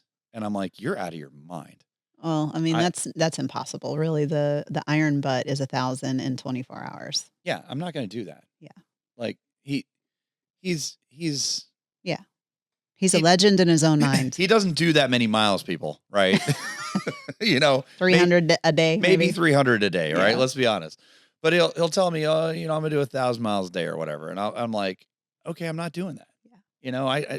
How many miles is it from here to Costa Rica? 4,000 miles, 5,000, I don't know. And also, you're not talking about high quality roads. We're not talking about like the Autobahn from here to there. We're talking like, a lot of third world country. No. And been washed out, not replaced, potholes, gravel, monkeys, everything. And if I was going to do it, I'd do it on an Africa Twin or a Yamaha Tracer, which I found out is one of my favorite motorcycles. Okay, that's good. I really love a Tracer. Yeah. I rented a Tracer a few years ago. I surprised a friend of mine with like this guy's trip, and we went from LA to San Francisco up the PCH. Mm-hmm. And we originally rented two FC07s. And I was excited because I thought that'd be a cool bike, and they only had one available. Yeah. And so he got one, and I ended up with the Tracer, and I was irritated. And then I fell in love with that bike. People really, really like them. They've got a nice little cult following, but they're very tall, and I think they're a little bit top heavy. I loved it. I was carving through the mountains in that bike. I was able to put my backpack in the carrier on the back, and I love the way that engine sounds. Mm-hmm. And meanwhile, my friend is back on the FC7 struggling to keep up with me. So it was awesome. So my dad essentially decided that he was going to ride the motorcycle down there. So he flew to Texas with literally the clothes on his back, bought this motorcycle in Texas, and headed out on his journey to Colombia. Okay. Most of it was pretty uneventful, right? He got down to Guatemala, and when he got to Guatemala, they wouldn't let him in because the bike had a temporary tag on it. So he couldn't get into Guatemala, right? Mm-hmm. So, I mean, I wouldn't have gone on that trip in the first place. Let's just be honest. I'd fly to Medellin and do my thing down there or whatever. But he wanted to do it. And to be fair, every country I named off, he's gone and ridden a motorcycle there. Mm-hmm. He's rented a scooter or a motorcycle of some kind and ridden in those countries. Yeah. And like when he went to Vietnam, he rented a bike out there. When he just went to Thailand, he left the house with motorcycle boots and a helmet and his jacket because he was bound and determined to ride a motorcycle in Thailand. Forget that it's their monsoon season. He was going to ride a motorcycle. So, just adds to the stories. yeah, I mean, he's all over the place. I'm still waiting for him to write his memoirs, but anyway, so he gets down to Guatemala. They won't let him in. So instead of like turning around and going home or coming up with another plan, he paid coyotes to smuggle his motorcycle into Guatemala. Right. And don't, because that's always a good idea. just so everybody that's let them watching know this where the and American listening to tourist this realizes I'm not saying anything he hasn't posted on Facebook. Okay. He's already told everybody he's done this. So well, it's not a crime here. It's not a crime here. So he decided to and meanwhile, you and I have already talked about this. The bike's not registered in his name, by the way. He bought the motorcycle. He bought the motorcycle from Texas, signed the bill of sale, and put his name on the back of the title, but he's never transferred the title into his name. He has a few loose screws. He's your dad, you can say that. But he does have some obstacles with reality when it pertains to actual rules of how things go. He's still of that mindset that I bought it, then therefore it's mine. Yeah. Unfortunately, they make you do the paperwork now too. Yeah. So he paid coyotes to get him into the country. Cost him $400, I think. And so they smuggled him across the border. Right? He got into Guatemala in the back of like a banana tree. Who knows how they got him in there? A banana transport truck. So, but he's in there. Yeah. And now he needs to get out. Oh my gosh. Right? So my dad decided to run border patrol on the other side. Sounds like a horrible idea. On the motorcycle. So then the Guatemalan police chased him. 80 years old, y'all. 80 years old. Yeah. The Guatemalan police chased him into the next country where my dad was properly detained. And he then told the people from Guatemala, I'm never coming back there anyway. And I'm not in your country. So there's really nothing you could do. So they had to let him go. Yeah. And so my dad ended up, finishing out the trip, made it down to Colombia. He was there for a while with the bike. It was his only mode of transportation. But he lives in an area where he doesn't really need to drive anywhere. He can walk. He lives like right outside of a mall, so he can walk, go get food and everything. And he's not home for very long. He's usually on a plane to somewhere all over the planet, right? Yeah. Which is another interesting because he doesn't fly. My dad, when he flew to Thailand the other day, he had 3 connections, and he flew it like the back of the plane. Ew. Yeah, he had 3 connections. It was like 30 hours of flying. I was like, you were out of your mind. I see people that do that, and they're like, well, it was the cheapest one. You saved $50. Yeah, you saved $50. You saved $50, and you added 20 hours to your flight. And my dad's never like, well, understood that. He's like, well, what do I got to do? I don't got to worry about it. He's got layovers. You miss one connecting flight, and you're just done. I can't do that. I'm direct everywhere unless I can't be. I'll do one stop. Unless it's an epic trip that you have to connect the dots. One stop. But anyway, so he's home with this bike. The country of Colombia starts sending my dad notices that he has to essentially remove the motorcycle from Colombia. Illegal vehicle. Yeah. Yeah. Because they can't tag it in Colombia. Now, a big reason they couldn't tag it there is because he didn't know. Little pesky details. So yeah, he couldn't tag the bike in Colombia, and so they had been fining him every day for having the bike there. So eventually, and my dad didn't want to leave Colombia during this time because he bought a place in Colombia, and he was trying to get an investor visa. And so he had overstayed his welcome a couple times, and it was getting to the point where they were going to ask him to leave for 6 months. But he had, 2 or 3 customs lawyers that were trying to help him to basically get an investor visa so that he could stay in Colombia. So he gets his investor visa sorted out. So now he figures out this would be the best time to get the bike back. Yeah. Right. So his plan was to bring it to Cartagena, to pay the fees and then drive it back from Cartagena back to Atlanta. And I was like, Skipping okay. Guatemala? Well, I was like, here, just FYI, those people probably didn't forget. They probably know. Probably don't have too many 80-year-olds on Gold Wings trying to They get in probably and out know of the country. exactly who you are. And meanwhile, he still doesn't have a tag for it, so he still can't get into the country, right? And my dad called me. He's like, how can I get a tag for this? I was like, pay to get it registered, and then I can send you a tag, you know? He's like, well, a friend of mine is going to help me tag it in Panama. And then he found out he couldn't get it tagged in Panama. It was a whole mess. But so my dad brings it back to Cartagena. They apparently how they fine is they fine per day based on the engine size of the motorcycle and the weight. Oof, right? Man. That's a heifer. Well, they have a graph that says if it's this many cc's and it weighs this much, then you have to pay this much, right? They didn't even have the engine size and the weight on the graph. Just an elephant. Well, they didn't have it because they don't have bikes that big in Colombia. Goodness. And so my dad was like, oh, I'm going to sell it.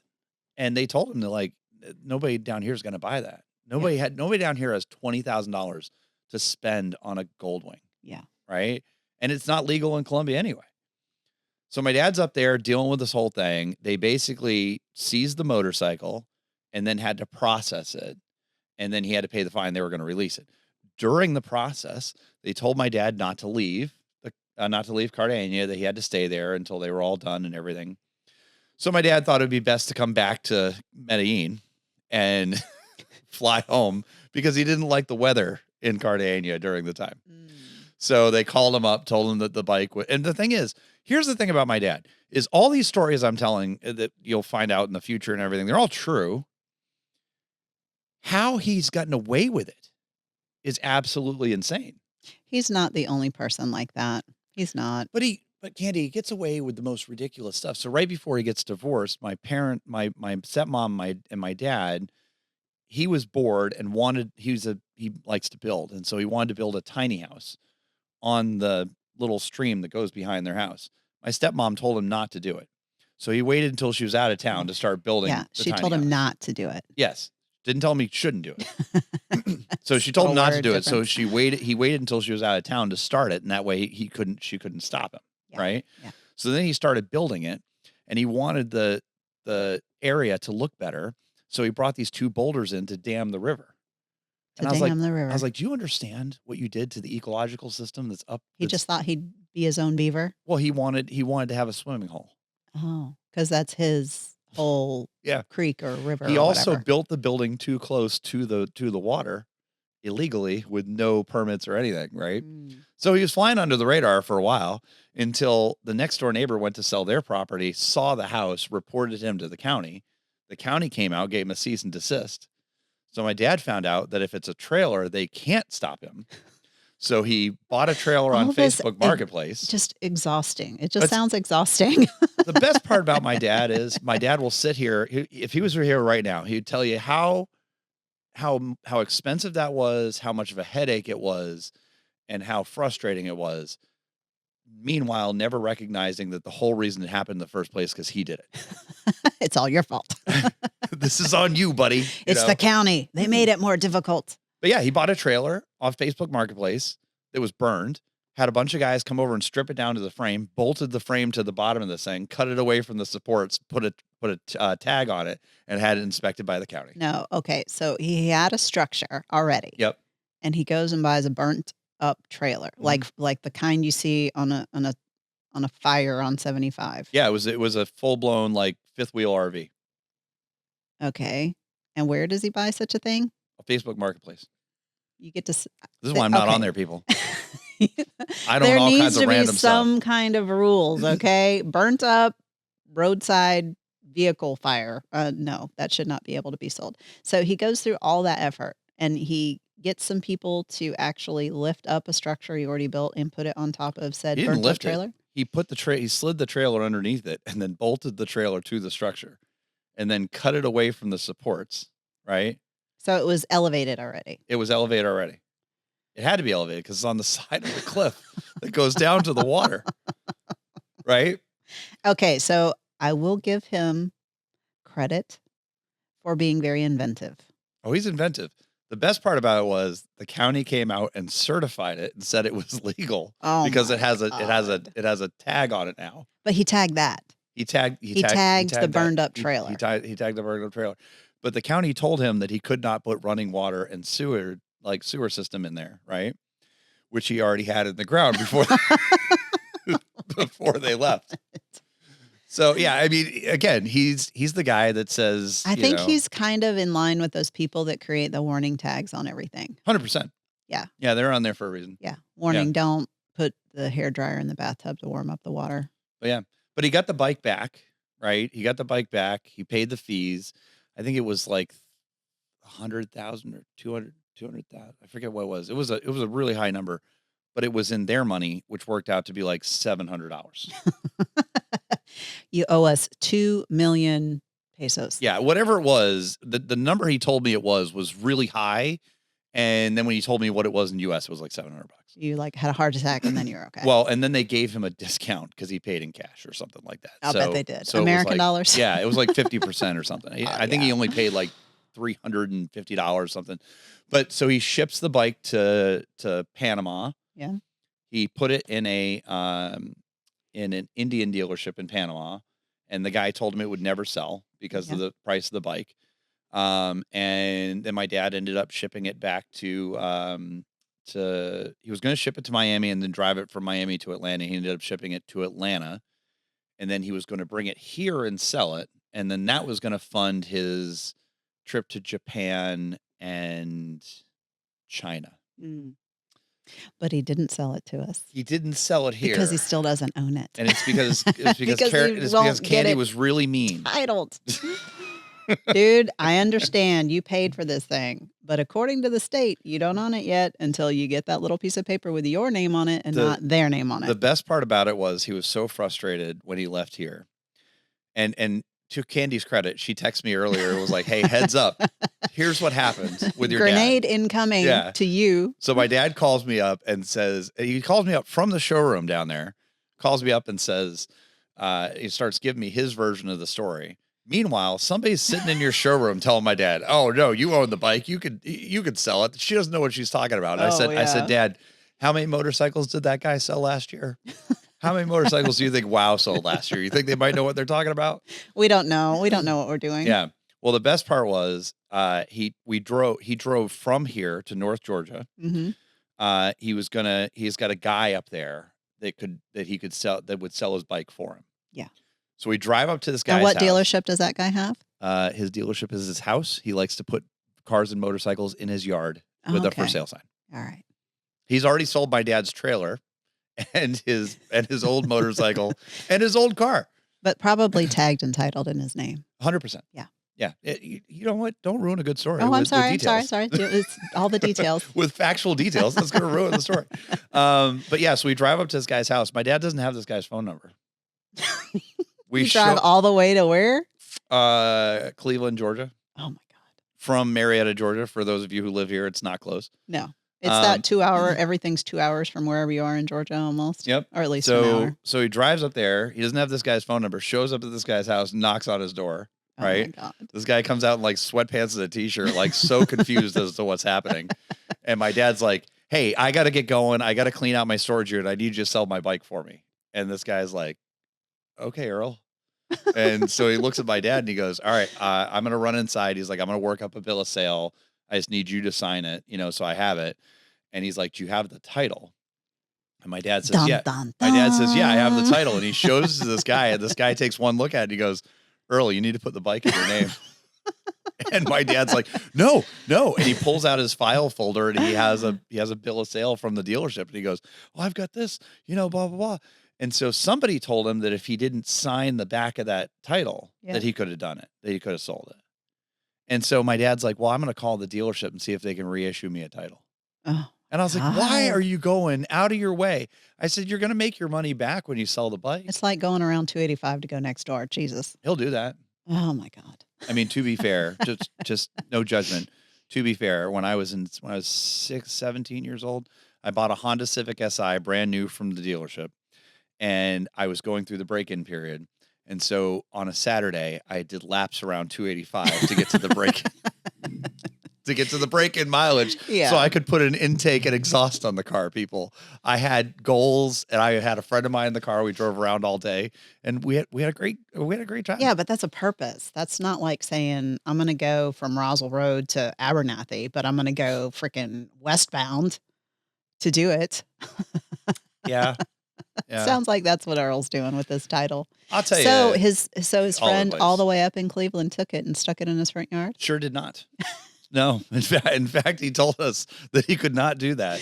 And so my dad took it to the storage unit that he had all his other stuff stored in and parked it up there until he figures out what to do with it. And left the keys with the guy at the storage unit, and then called me the other day and told me, "Oh, I'm going to have my buddy go up there and pick up the bike so he can sell it." What part about you can't sell the bike until you transfer it over do you not understand? Oh, he can. He'll find somebody to buy it, and they're going to be really, really pissed when they have to buy it. They have to pay his taxes. Oh, yeah, it's all about the taxes. Yeah. It's not about like, I'm willing to, be flexible and everything, but it's the state that wants the taxes. We're not talking about a lot of money. I mean, we're talking about, relatively not a lot of money in the grand scheme of things. It's not like it's a $30,000 tax bill. Right. It's probably going to be between $700 and $1,000. Yeah, it's not the luxury extra tax where everybody goes to Montana. No. Yeah. I just, yes, it's not going to be ridiculously expensive. So, but yet he'll spend that money on a Coyote to get him across into Guatemala. That's more exciting, though. That's more exciting.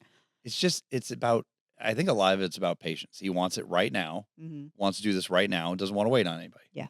Well, like I said, he's not the only one. We do get quite a few colorful characters in here all the time. I imagine so. I mean, this is the only place I can think of that has the selection of motorcycles that you have at varying different prices. Yeah. Right? The average motorcycle dealership has a handful of used bikes, and a lot of them are trade-ins where they trade it up to get something else, right? So you have something for everybody here. So you're going to get everybody here. We do. It's the fun part. Everything from raked out Hayabusas to really nice stretched. Sure. Yeah. No, raked out is for choppers. Oh no, I've seen a couple with the front end way in the front. I don't know why.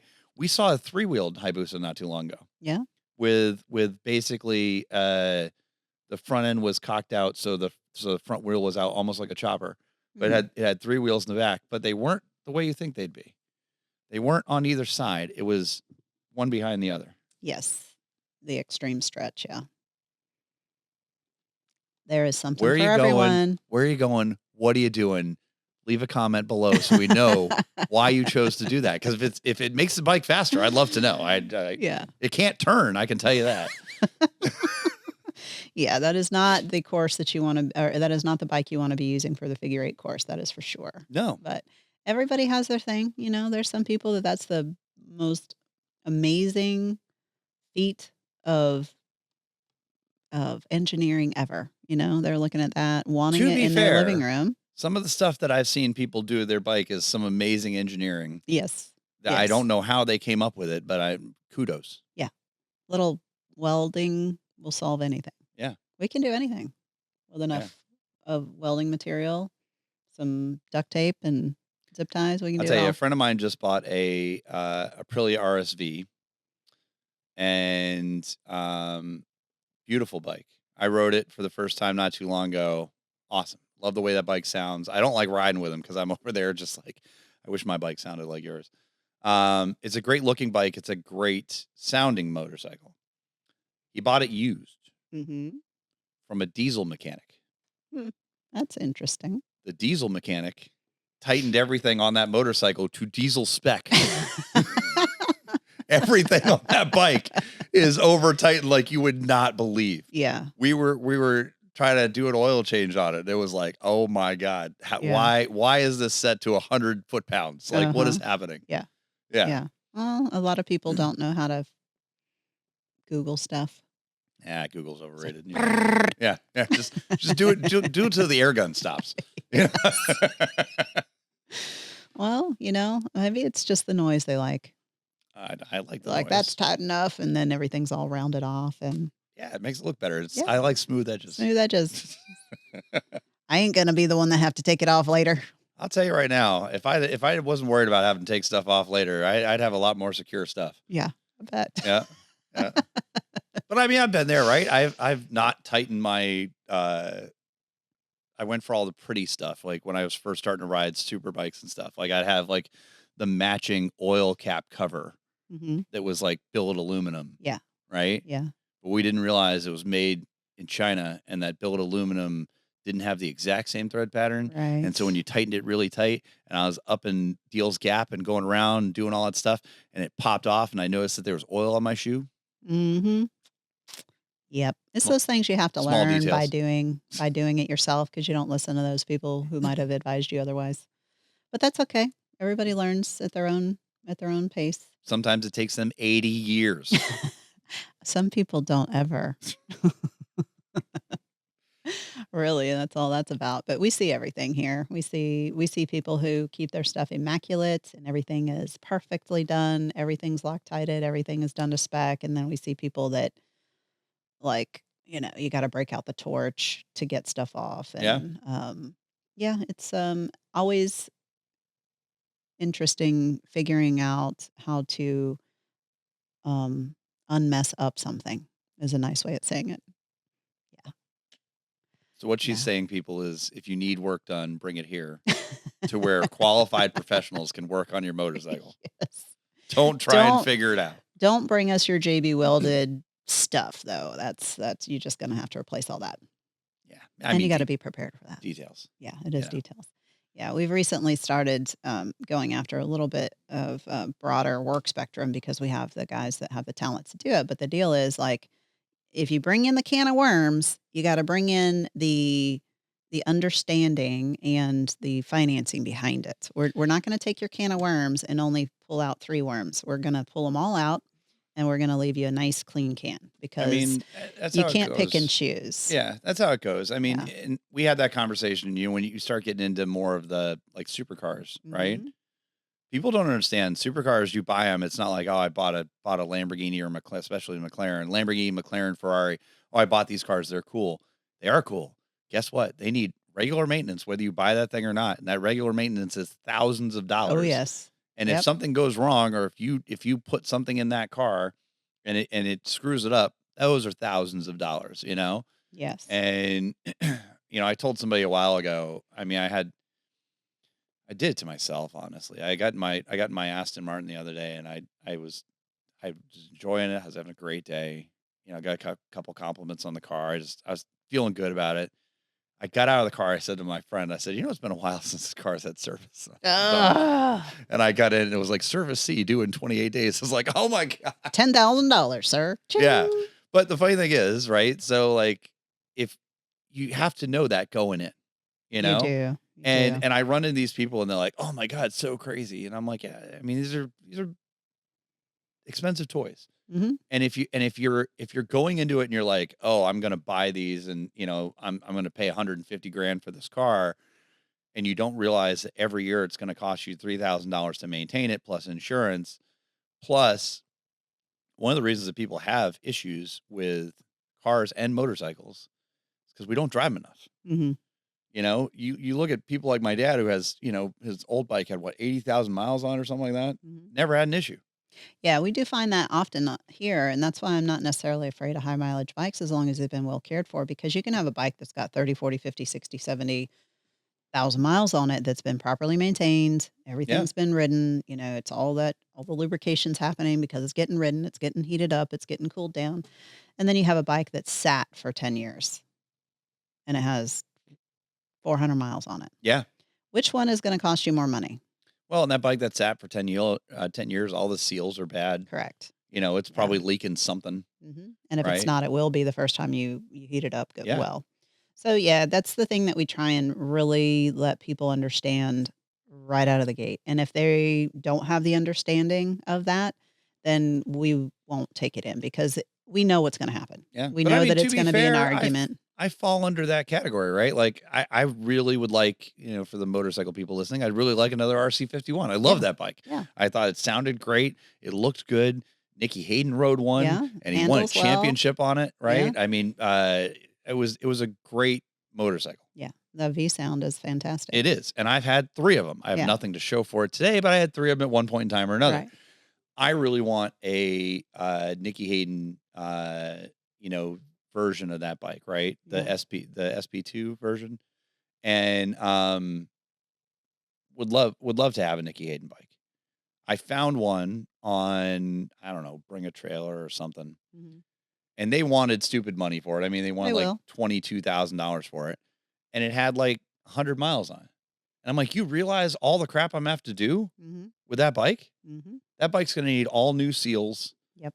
I hope it hasn't had gas and oil and stuff sitting in it all that time, because it's going to need all new everything. You're going to need an all new a fuel filter, Mhm. a fuel pump, probably. We sold a lot of stuff that we had in our museum for a long time, and I talked to the people at Barber several times on the best way to preserve them Yeah. because we didn't know when we were going to sell them. So basically, what we did is we dried them out, and we did not, and we would not, if we sold a museum bike, we would not get it running. You're buying a museum bike. Here's everything that we did to it to preserve it. If you want to get it running, you're going to need to do it, and you're going to need to do it with the expectations of everything you're going to have to do because you have to know what you're getting into. Yeah. And buying old cars or old motorcycles that have been sitting and sitting, we did the best thing for it by drying it out. You leave all the chemicals and stuff in there, everything gets very caustic, 100%. and you're It going to just eats still away at all that stuff. Yeah, you have to, and you end up having to rebuild all the calipers anyway. You've got, we replaced all of the brake fluids always with silicone because that was what we were recommended from the Barber Museum because it's not as caustic when it's sitting there. So, you know, we did it, and we would have people that would fuss about it. They'd be like, "Well, I want it running for that price." No, you're going to buy it as a museum bike. If you want it running, then you take it to somebody who's going to help keep it running for you. Yeah. Because this isn't a just put gas and go. This is this is already 30, 40, 50 years old. You have to have somebody that's going to help you with it unless you are a mechanic yourself. And then it's usually the people who had no problem and they were happy to get it because they Right. were all really good condition. I mean, those are the people you want, right? Right. Because you want somebody that understands what they're getting. Correct.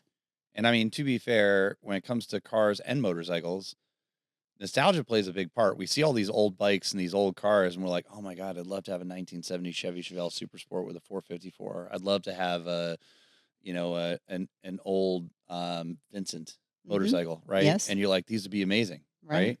And then you get your hands on one, and you realize that there is no ABS, there's no power steering on that Yeah. Chevelle, that there is no power windows, that the wipers don't work, and the headlights are like candles and jam jars, Yes.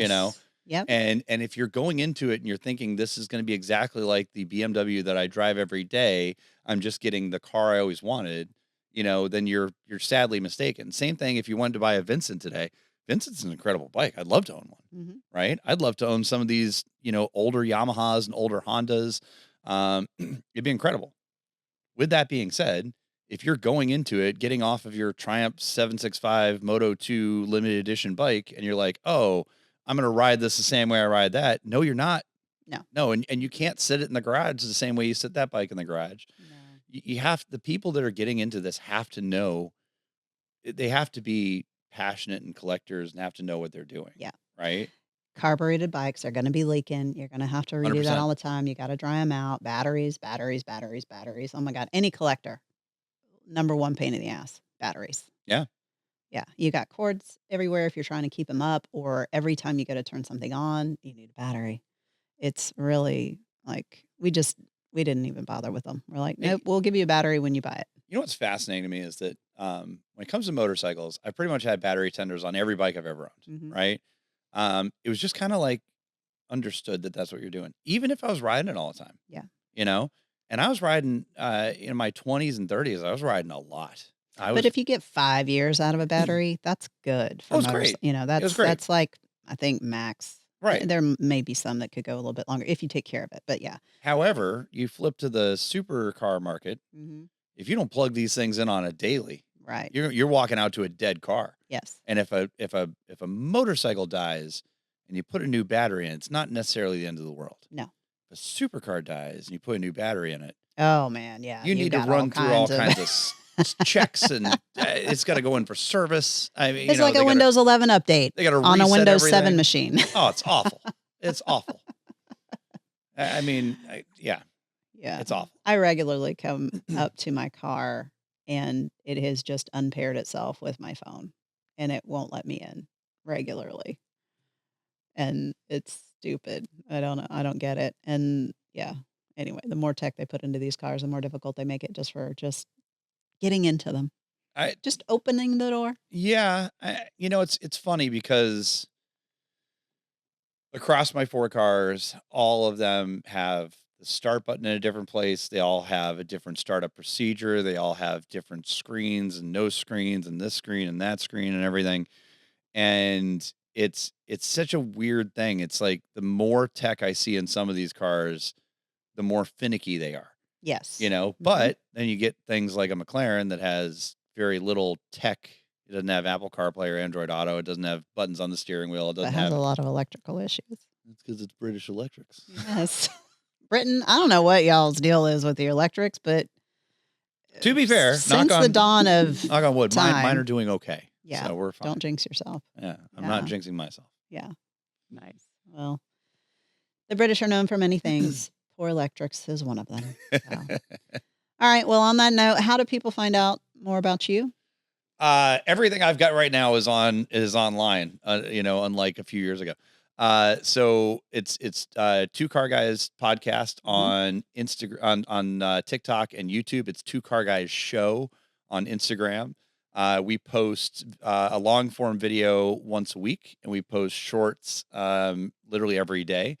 Most of what we do, I would say, is our long forms anyway. Most of what we do is stuff like this, just having conversations, talking about stuff. We do a lot of news. So we'll talk about, things that are relevant right now, new cars coming out, new technology, new laws or rules or what have you. A lot of our shorts are just essentially experiences, place we've been, stuff we've done, cars that have driven by, right? Yeah. We're trying to capture all of it. But we also do some installation videos. We're starting to get into the car review business, where we're starting to do some car reviews. We did our first proper review on the BMW M5, the new one that just came out. We've got 1 or 2 other cars coming to the channel. It should be a lot of fun. We do a lot of reviews and discussions on our own collections. John has a pretty extensive collection as well. And then, the third category, I guess you would say, is, events that we go to. So things like F1, Goodwood Festival of Speed, Car Week, 24-hour Le Mans, Petite Le Mans, any of those experiences, the whole Valentino Rossi thing. Yeah. Right. Those are all stuff that we'll do as well. So, and if you're looking for our podcast, we are literally on everything, from Apple to Spotify to Amazon to Pocket Casts, everything. So it's all out there. Apparently we are number 1 in Australia right now for automotive podcasts. So thank you, Australia people. We appreciate that. I don't know how that happened, but I'm going to come visit you. So it'll be great. Yeah. All you take is that it's now, viral stuff is the new one-hit wonder. So all we need is a one-hit wonder. That's right. That's all I need. All I need is something to go really well or do really well. But we're having fun, and to be honest with you, we're just doing this. The feedback we're getting, we're doing it for the people that are watching it because they seem to enjoy it. We seem to enjoy doing it. So as long as that is continuing to happen, we're going to continue to do it. Yeah, of course. Of course. Good. Well, I know you have a lot of cool things coming up, so we'll have you back on and we'll see what you have done the next time. Yeah, and maybe a Valentino Rossi car coming to a WOW near you. Yeah, I think we'll work on that. That'll strike one thing off the list. That's good. All right. Well, thank you very much, and thank you all for tuning in. And please share the word, spread this around, and we'll see you again soon. Cool.